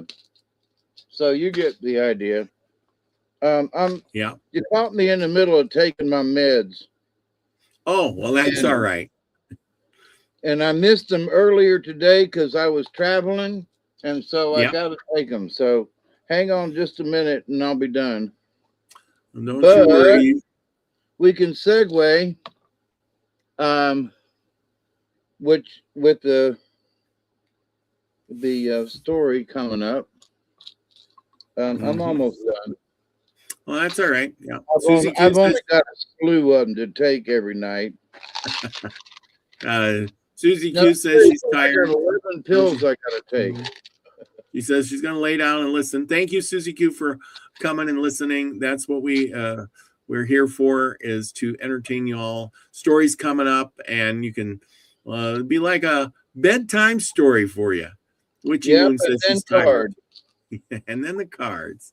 I know a lot of times I'll put it on. I'll listen to my own show and fall asleep as I'm listening, thinking, what a great show that was. Anyway, I don't know how many people listen to their own show afterwards, but I always try to pick up on things I said and what I did and how I might be rambling on too much sometimes, but I hope I'm giving you all the best information and that you enjoy the content. And if you have any tribes that you would like me to research, just shout them out and I'll put in the effort and try to research them. It says, Susie Q says, absolutely, Robert. Thank you. Thank you, Hawkeye. See, you got a big thank you there. There you go. That's what we do it for. Thank yous. And Witchy Moon says, yes, I've listened to this one. Yes. Exactly. Thank you so much for listening. That's why we bring you these shows, and share it out to people. Tell if they're interested in natives, native culture, outside mountain men things. What about history? Spread it out to them, because we are doing this to remember history, because history, if it's not remembered, we're bound to repeat it. And as you can see, like, if we look at the natives and their land, and then we look at what's going on in the world today with like Israel and Gaza, it's somebody, one group is on land that another group wants. Iran over there, they got the resources and people want that resource, or maybe Russia wants the resources of Ukraine. They're all fighting over something. We imagine. Witchy Moon says, I was at Kando, I think it's Kando Lake recently, and the cypress trees are so wonderful. I don't think yes, I have went to Florida and seen the cypress trees once. They are wonderful. So, Cato. Yes. So anyway, So yes, get out there and enjoy the summer, people. Go out, see the big trees. I'm going to put this out there for everybody. My email is in the description below. And if you see some really cool trees or some good nature, take a picture of it. Send me in an email. I would love to see your adventures, your trees, your stuff that you think is great. If you see something out in nature, I love to see that stuff. You know, let's all shake it together and share this summer together. I try to share stuff here. I post on Instagram a lot. I post on all these sites. We have a Discord channel where you can share stuff. Everything is in the description below, but get over there to Instagram and sign up. I put pictures of my horses on there, sometimes the garden, chickens, my life, where I'm going, things that are happening. It's been a crazy adventure. So why don't you share it with me too? You send me an email, share some pictures. I would appreciate that. It'd be kind of nice. And if you do put it on your own Instagram or something, share a link with me. Or whatever. Share a link with everybody. Get in on that Discord. Post your stuff on there. And or send me an email, and I'd love to see it. Click on it. I'd love to see what's going on. You've seen those big cypress trees. You went to the lake, and I bet you that was a pretty sight. Hey, everybody's got a phone with a camera. It doesn't take but 2 seconds to click a picture of something beautiful and share it with somebody, because like I always say, which it kind of baffles me sometimes, and being by myself, it's something else. I do have a picture at the end of the show here, or a little later, while we're you're doing your story here.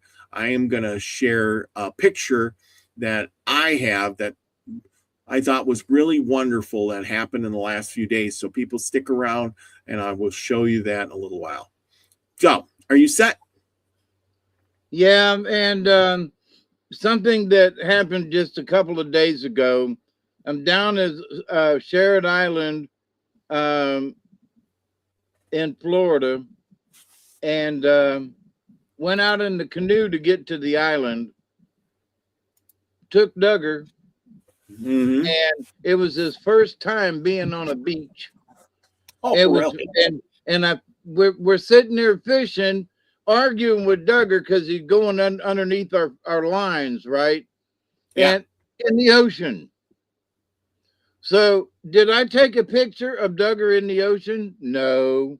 I was too busy fishing and trying to keep my poles from getting tangled up, right? But Duggar's out there, wading around in the ocean. I don't mean backwaters, I mean in the ocean. Yep. And there were no waves or anything, but he was in the ocean, and just walking around and swimming and having a good old time and licking a little bit of the water, and he had a grand old time. So Duggar is now my salty dog. Ah.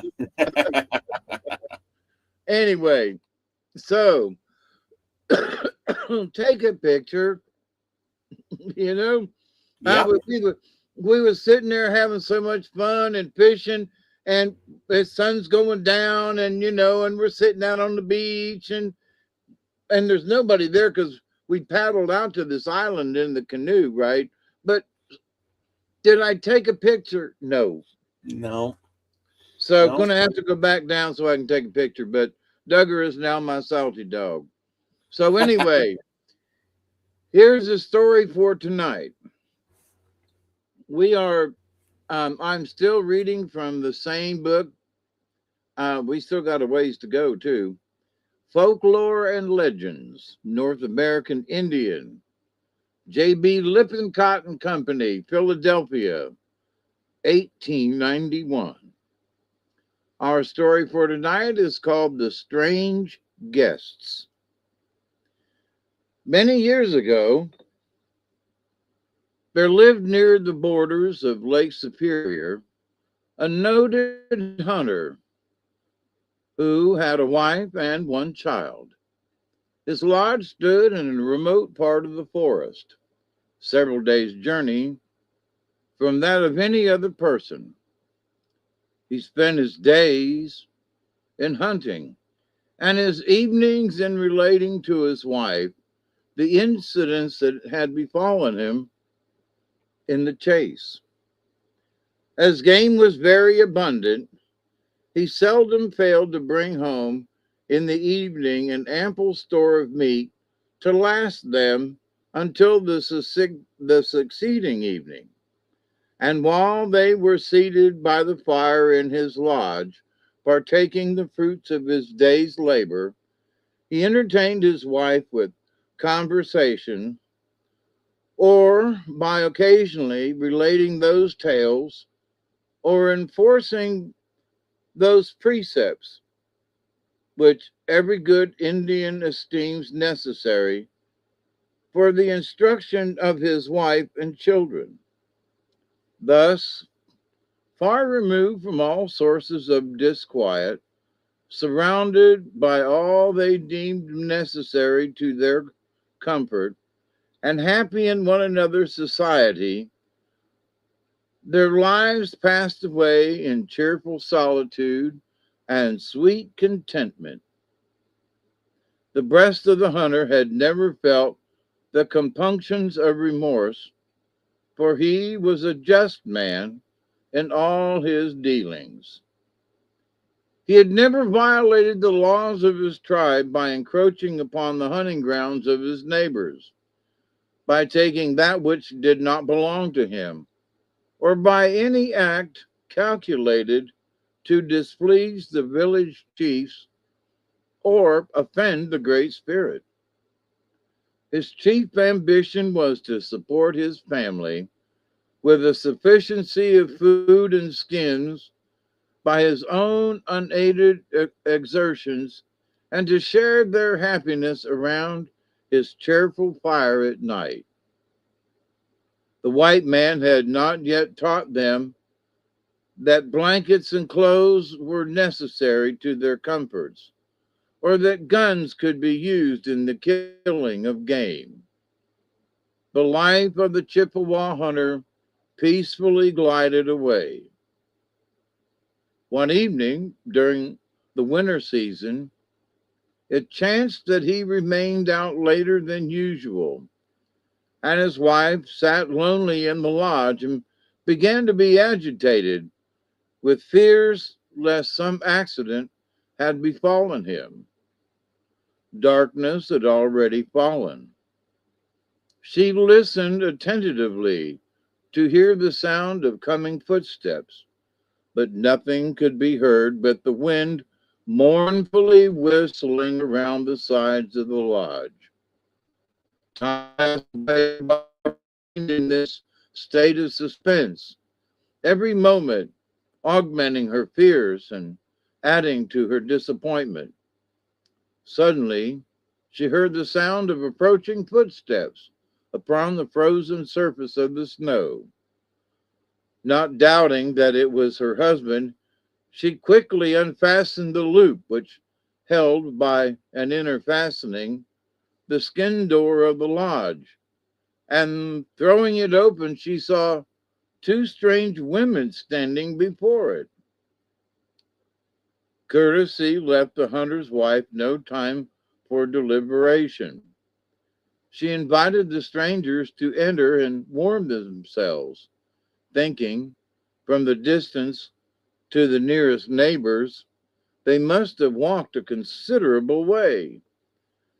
When they were entered, she invited them to remain. They seemed to be total strangers to that part of the country, and the more closely she observed them, the more curious the hunter's wife became respecting her guests. No efforts could induce them to come near the fire. They took their seats in a remote part of the lodge, and drew their garments about them in such a manner as to almost completely hide their faces.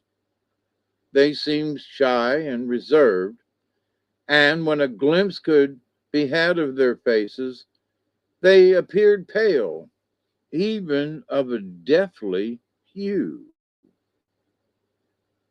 Their eyes were bright but sunken. Their cheekbones were prominent, and their persons slender and emaciated. Seeing that her guest avoided conversation as well as observation, the women forbore a question to them and sat in silence until her husband entered. He had been led further than usual in the pursuit of game, but had returned with the carcass of a large and fat deer.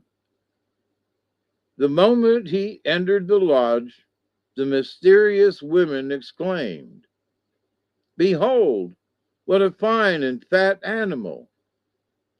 And they immediately ran and pulled off pieces of the whitest fat, which they ate with avidity.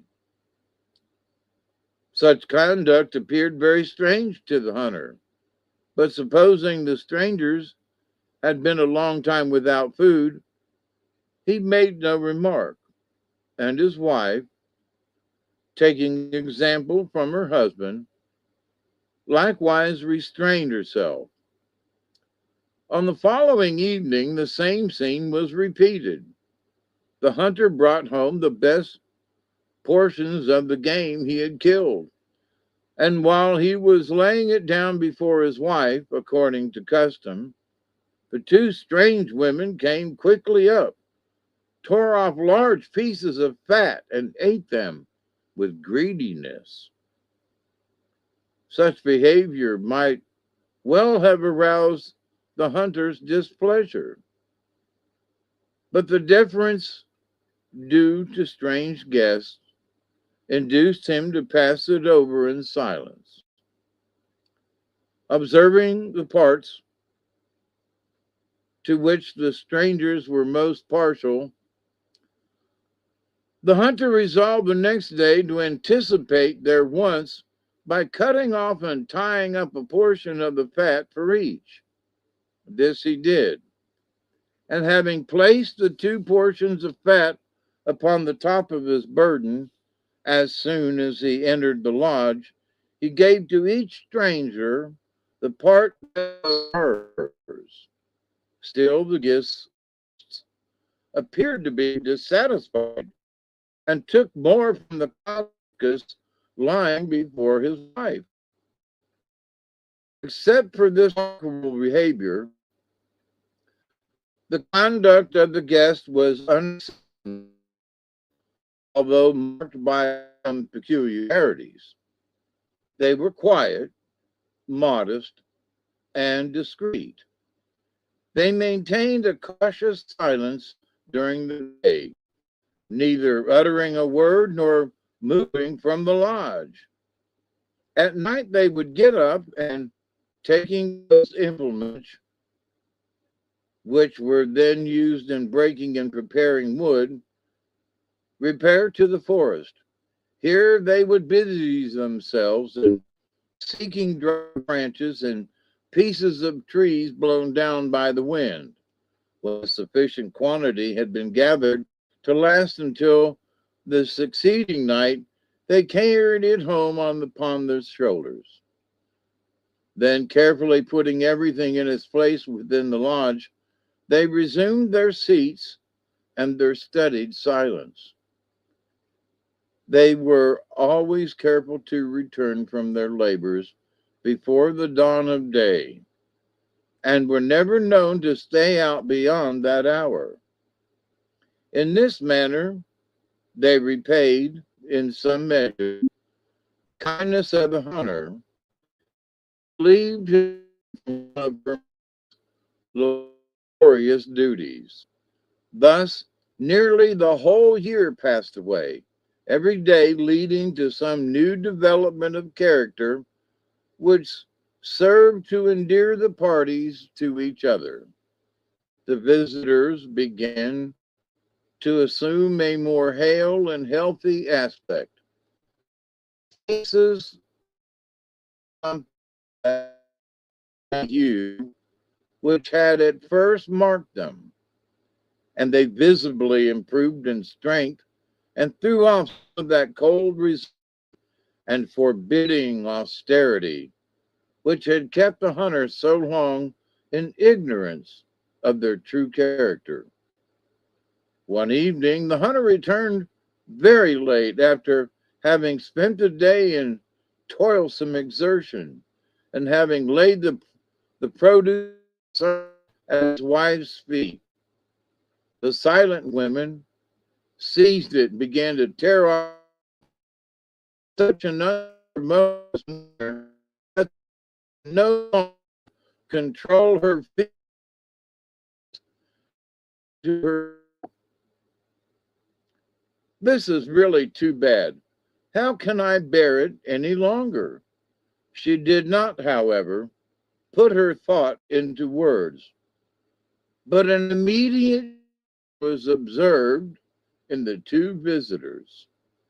They became unusually reserved and showed evident signs of being uneasy in their situation.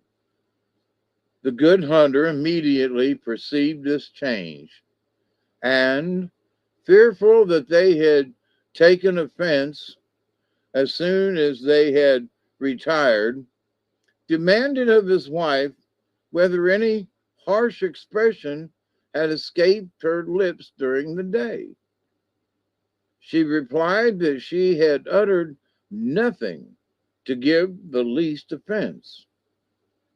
The hunter tried to compose himself to sleep, but he felt restive and uneasy.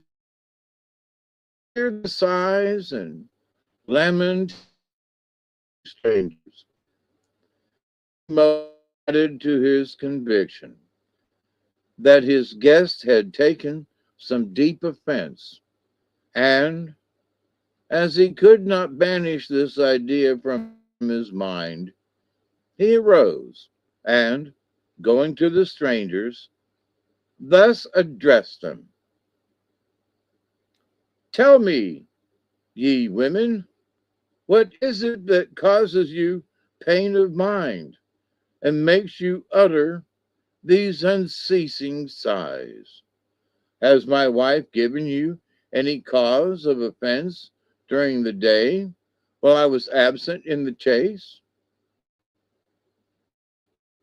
My fears persuade me that in some unguarded moment she has forgotten what is due to the rights of hospitality and used expressions ill befitting the mysterious character you sustain.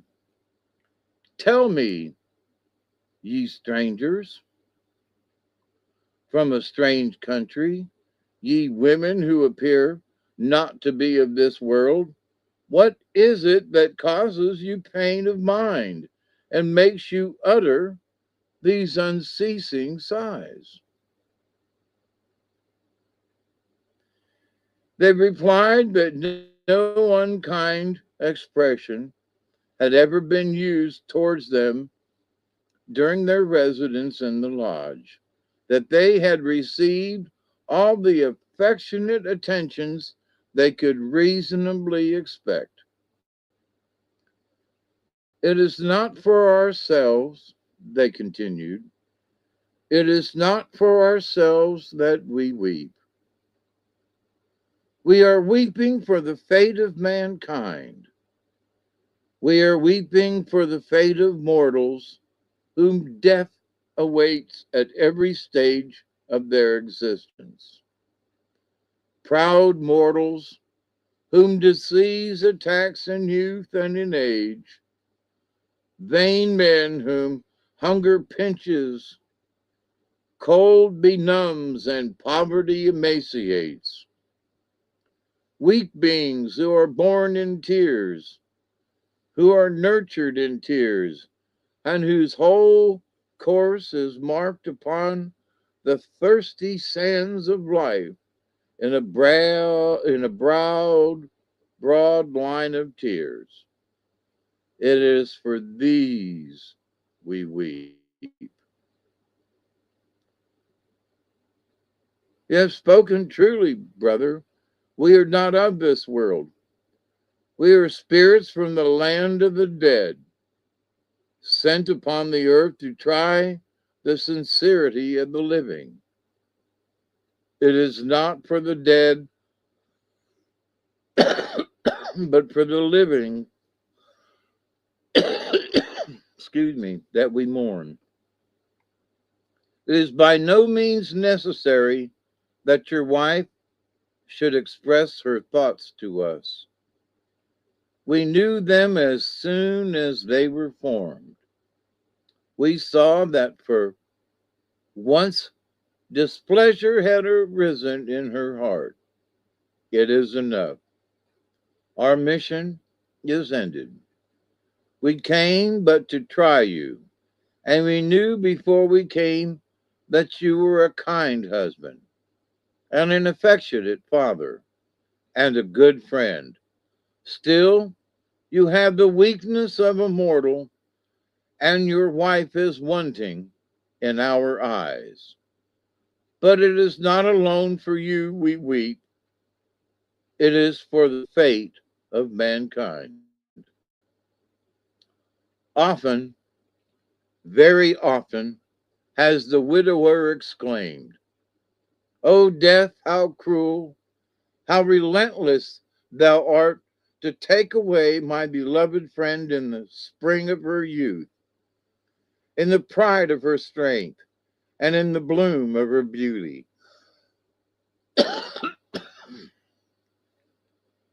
If thou wilt permit her once more to return to my abode, my gratitude shall never cease. I will raise up my voice continually to thank the Master of life for so excellent a boon. I will devote my time to study how I can best promote her happiness while she is permitted to remain, and our lives shall roll away like a pleasant stream through a flowing valley.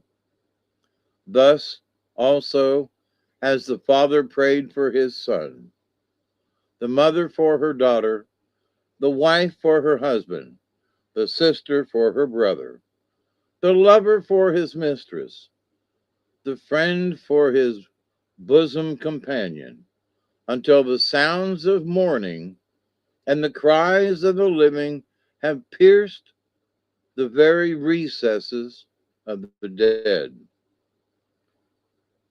The Great Spirit has at length consented to make a trial of the sincerity of these prayers by sending us upon the earth. He has done this to see how we should be received, coming as strangers, no one knowing from where. 3 moons were allotted to 3 moons were allotted to us to make the trial, and if during that time no impatience had been evinced, no angry passions excited at the place where we took up our abode, all those in the land of spirits whom their relatives had desired to return would have been restored.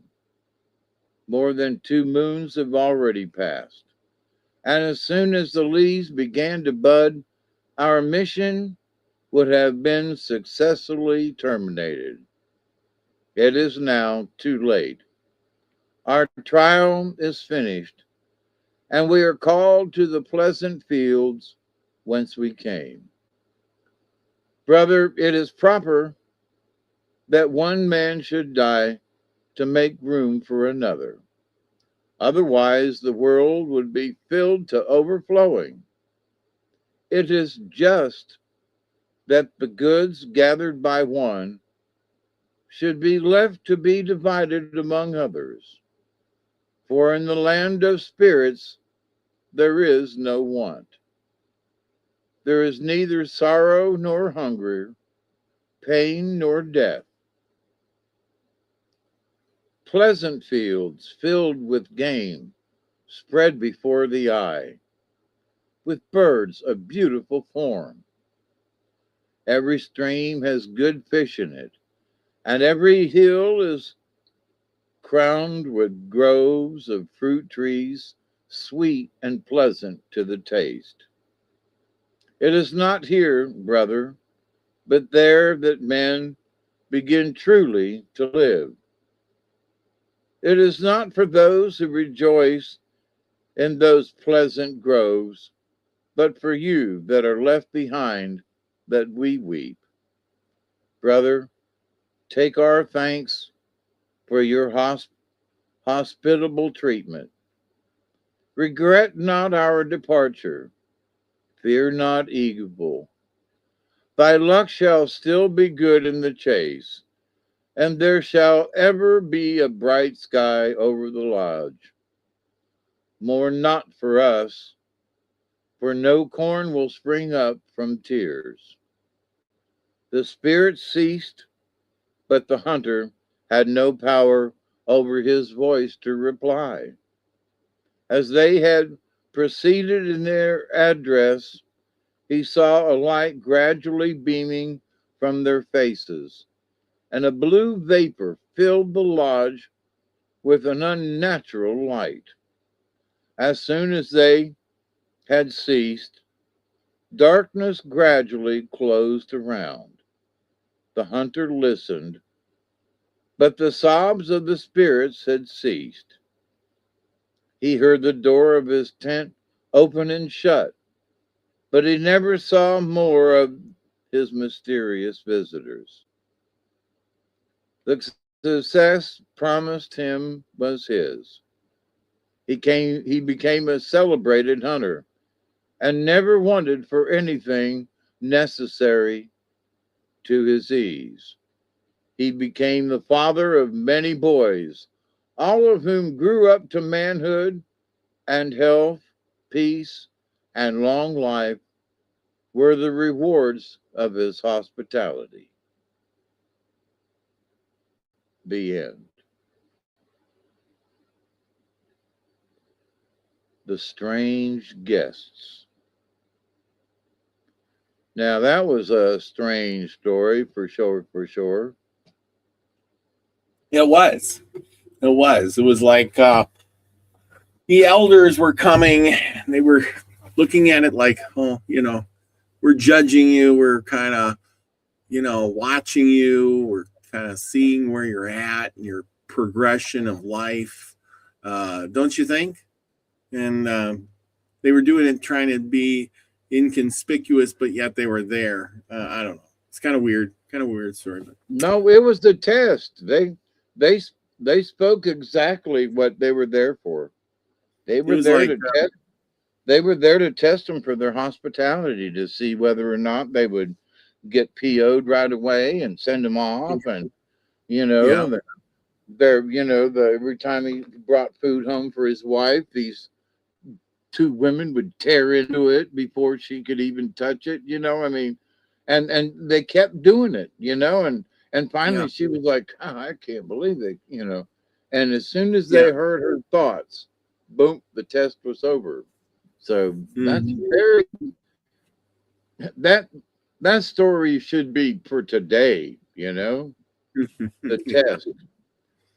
But Yeah, so yeah. anyway, let's get to the cards.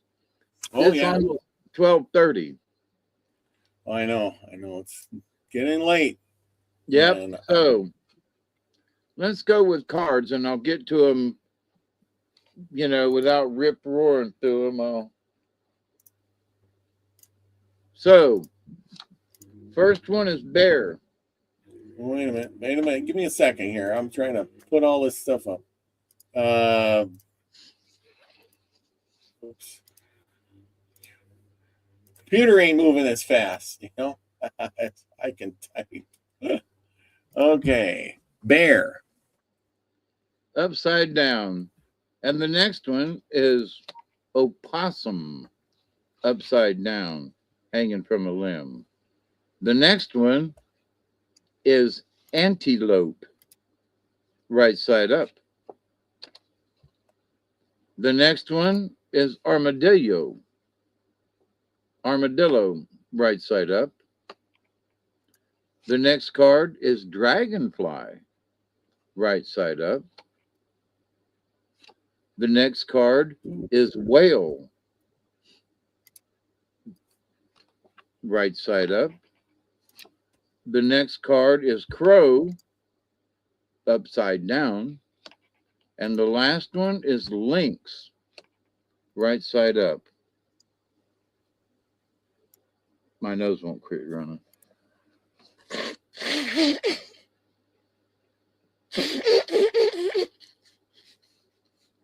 Well, there we go. Got a good spread tonight. Okay, who got what right? Elderberry had turtle, beaver, horse, lizard, bear, and butterfly. Bear. You got bear right. Obviously, that's right on the money. And see, Chloe had something here. She had something. She had turtle, beaver, badger, whale. She had whale. Everybody's getting a little bit of something. So bear is introspection. It lies in the west of the great medicine wheel. Bear seeks honey or the sweetness of truth. To become like bear and enter the safety of the womb cave, we must attune ourselves to the energies of Mother Earth. All right? For introspection. Many tribes have called this space of inner knowledge the dream lodge, where the death of the illusion of physical reality overlays the expansiveness of eternity. Oh. Now, upside down bear. Your internal dialogue may have confused your perception of your true goals. In seeking answers or advice from others, you have placed your own feelings and your own knowing aside. So it's all right to ask for advice, but don't forget your own internalness. Bear in the contrary position is teaching you that only through being your own advisor can you attain your own goals. You have to be your own advisor. How about that? Journey with bear to the quietness of your cave and hibernate in the silence of introspection. And remember, to know yourself is to know your body, your mind, and your spirit. So that's not a bad upside down, right? It's go inside and remember who you are. Somehow you have been confused and you're forgetting to use your own knowledge. So the next one is number 23. Oh, possum. We haven't had possum in a while. And possum, I believe, is, we'll see here in a second, is about diversion. So, bears like, find out your stuff, and possum is about diversion. Now, its greatest form of protection is to play dead. Ask Duggar, he'll tell you. But in the reverse position, possum may be warning you against getting caught in the high drama of your present situation.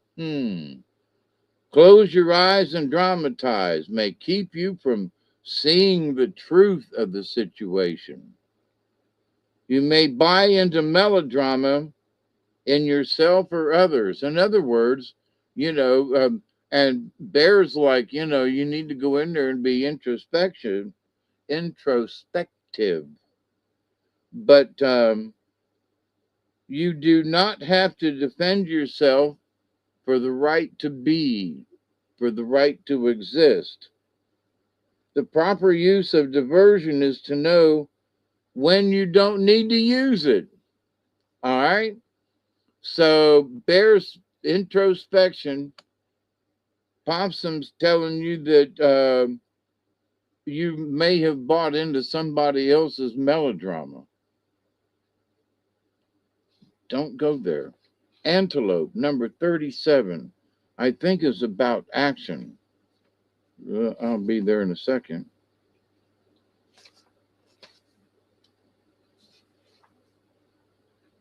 Antelope, right side up. Yep, is action. So when time was just beginning and the tribe of man was small, Antelope saw the two-leggeds were starving and freezing to death. So he went over to him and said, "Listen, you guys need to learn how to hunt me, cut me up, cook me up, and eat me, and use my skin to keep you from freezing to death." And so Antelope knew that mankind would survive the Ice Age if people learned to eat meat. So it was something that they were not used to, but Antelope said, "Here, you need to take action. And by that I mean chase me down and eat me." Antelope powers have been courted and shamanized since the dawn of time. Antelope clans have been many, and the power of antelope people is great. Always listen to what antelope has to say to you. Action is in your card. Take action. That's what antelope is saying. Pooey. Sorry, I'm a little tired and my mouth is saying. So number 28 is armadillo. Armadillo is about establishing boundaries.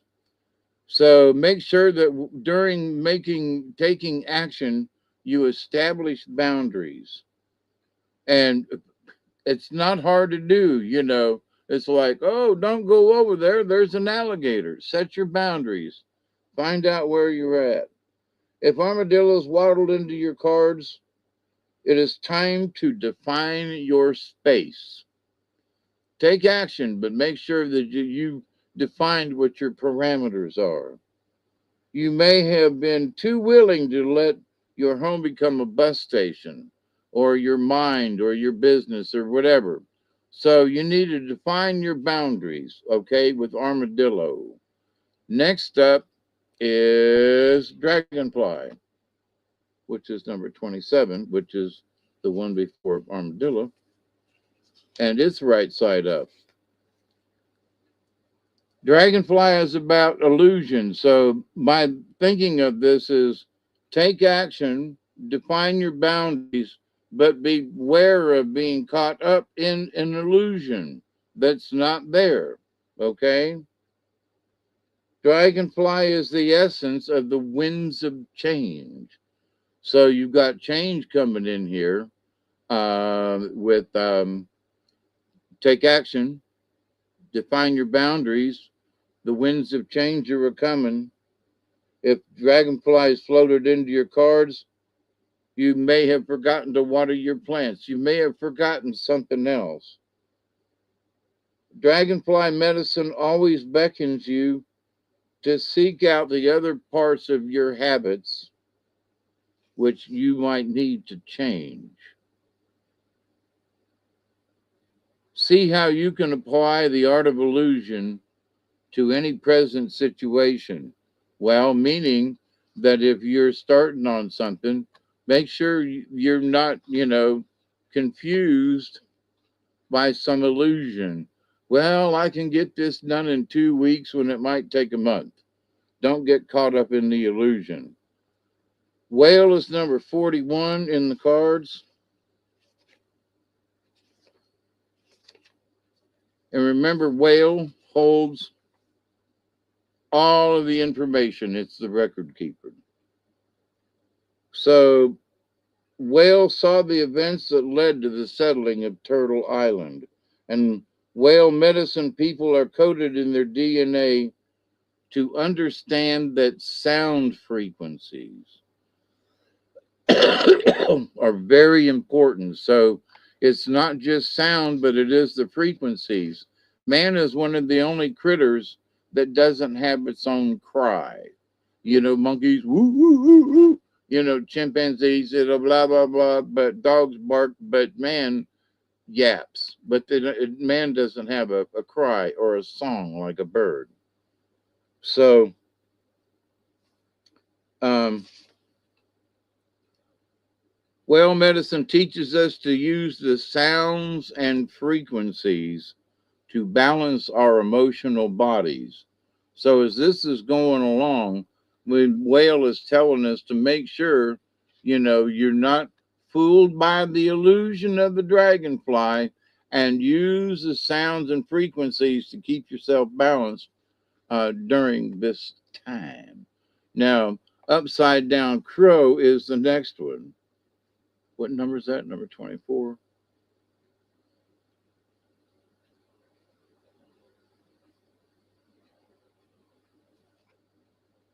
Crow, remember, is the law. Crow is the keeper of the sacred law, and Crow can bend the laws of the physical universe and shapeshift. All sacred texts are under the protection of Crow. And remember, Creator's Book of Laws or the Book of Seals is sealed and bound in crow feathers. Crow feathers tell the spirit made flesh.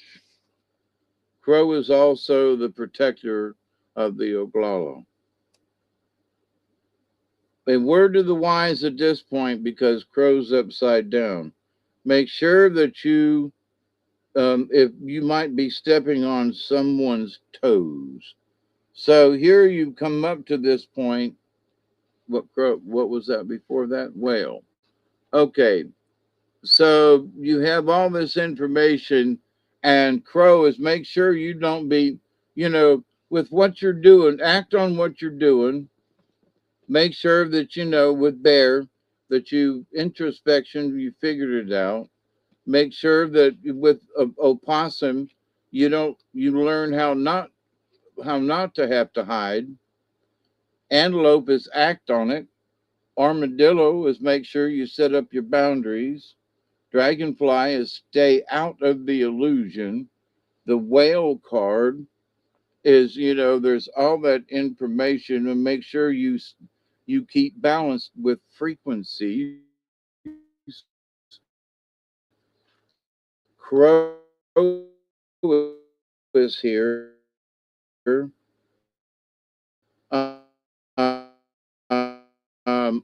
upside down,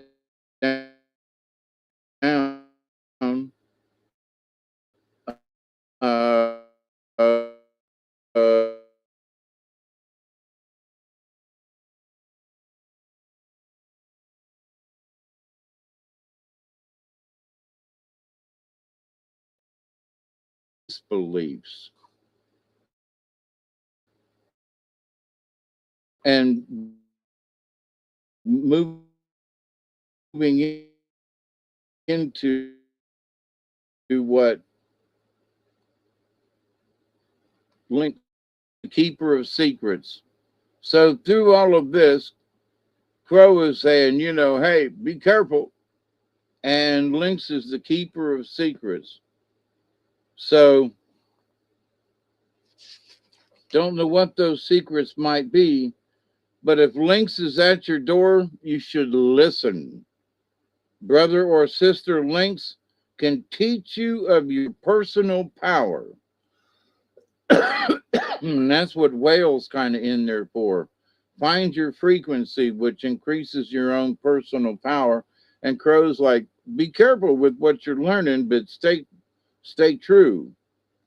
Some people believe that the Sphinx of ancient Egypt is not a lion, but a lynx. But if lynx is at your door, listen. So, my friends, those aren't bad cards this week, not at all. Act. Set your boundaries. Don't get caught up in the illusion. stay focused with right frequencies from whale. And there you go. I hope that is good for y'all. It makes sense to me.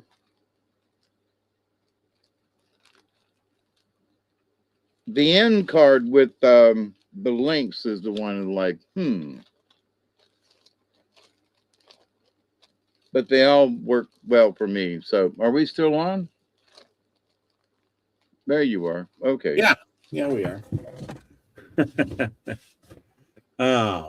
Well, good cards tonight. Good cards tonight. Witchy Moon says that was a great story. And anyway, there we go. Thank Thank all you, everybody, being for with joining us. us. Yes, absolutely. Let's see. I'll put some of this stuff down. Anyway, yeah, I think you described it pretty good. Each one did its thing. And let's see, I wanted to share a little something with y'all. Remember, we were talking about photos. Let's see. Yeah. Anyway, there we go. And share. Yeah. So here's one of those things that I wanted to share with everybody. And this was a rainbow from the thunderstorm we had the other day in front of my That's house. cool. Isn't that cool? Yeah, really. Yeah, I thought that was really, really cool. You can kind of see there's a second double rainbow above that one. There's a rainbow here, and then there's a really dark rainbow here. Ain't that neat? I thought that was one of the cool things. If I can get some other stuff here, I'll show you some more. And so that you took that picture, right? Yep. Here's a picture of my horses. Okay, cool. You can see the horses. See, I want to share. Got the garden in. There's my tomato plants, cabbage plants. It's all planted. Getting the garden. The corn is starting to come up, as you can see. This is how big the garden is. So I got about almost half of it planted. The rest is empty back here yet. So I got a lot to go. Plant some peas and beans. A lot of gardening to go. Yep, that's next on the list. Peas, beans. This is corn, then there's some potatoes, then there's tomatoes, cabbage, onions, and now I got to finish off the rest of it. There's my ducks going in their little door at night. I got ducks. Oh, yeah. Here's the chickens. I got chickens and guinea hens and all of that. My chicken coop. We're just having a grand old time. Yeah, little things. Since we were talking about sharing, here's the horses out on the pasture. Yeah. So hopefully it won't be so windy tomorrow and I can go for a horse ride. Eric's the one. He's saying, "Oh, I gotta come. I'm gonna come on, go into the pasture there." Oh yeah. So anyway, I hope you all enjoyed that little bit. Yeah, here's a sunset in the backyard. Get some beautiful scenery out here, I tell you that. If nothing else. Yeah, some beautiful scenery. But anyway, that's my sharing of the day. Hope you all enjoyed that little bit. Like I said, holding it out to the end. I used to raise guinea hens, she says. Yeah. Oh, yeah. Oh, Chloe says she's having We had corn from our garden last night. Well, my corn is just coming up. And I got to plant some more, so I got it rotated too. So I planted some the other week at the end of May, and then now I'm going to plant some this week, and then I'll have 2 sets of corn instead of all of it seemed to come at the same time, and then I'm overwhelmed because all the corns are ripe today. Yeah. You know what I mean? That seems to be what happens to me all the time. Anyway, I know it's getting late, so let's we should probably wrap her up. Yeah, exactly. I know you're tired. You had a big day and lots to do. So I know everybody else is tired too. I'm sure it's summer. Everybody's outside. Thank you all for coming tonight. Remember, we will be back next week with another great show. Remember to go get some merch. Go get some shirts. We got new ones. Chloe says, I missed hearing and seeing you, Hawkeye. Are you going to have a show tonight? Oh, I'm too tired tonight. I drove up from Florida and I just got stuff put together and nope, I'm fixing to crash out here. So, but I promise to get on soon. I promise. All right, sounds good. Sounds good. Hey, maybe we'll have to let's see what's going on Saturday. You wanted we'll have you back on. You got anything planned on Saturday? Who, me? Yeah. No, not at this time. Nope. Great. You want to come Saturday night? Okay. We'll have you on What Saturday night. I don't know yet, but I'm thinking it'll be more like a world talk. I got a subject. I think we're going to do famine, growing stuff, gardening stuff. They're talking about the gas running out and the fertilizer running out. So we're going to talk about people and eating, not eating people, but I mean, eating food and how we should grow stuff and, maybe stock up a little bit and things like that, because, famines happen. So maybe we'll do that. So what do you think? And how much we actually need to eat? Do we need 3 full big meals a day that we're just going to go sit on the toilet and excuse? I totally agree. I totally agree with that. So anyway, okay, Saturday night, same time? Saturday night, same time, same place. Okay. We'll be ready. Okay, sounds good. I will see you and everybody else. Thank you. Chloe says right here, she says, good night, family and friends. Much love. Get some rest on. There you go. We got Richard. Good night, family. Loves and hugs. Be great to see you Saturday. That'll be there. Nice. Thank you. Okay, great. Okay, with that, everybody, remember, go out and do something nice for your neighbor. Do nice things for other people. Remember, enjoy the summer and all of those other good things. Love you all so much. Thank you, and see you soon. Remember to be the frequency you want to receive, everyone. Love you all. Peace, everybody. Cheers.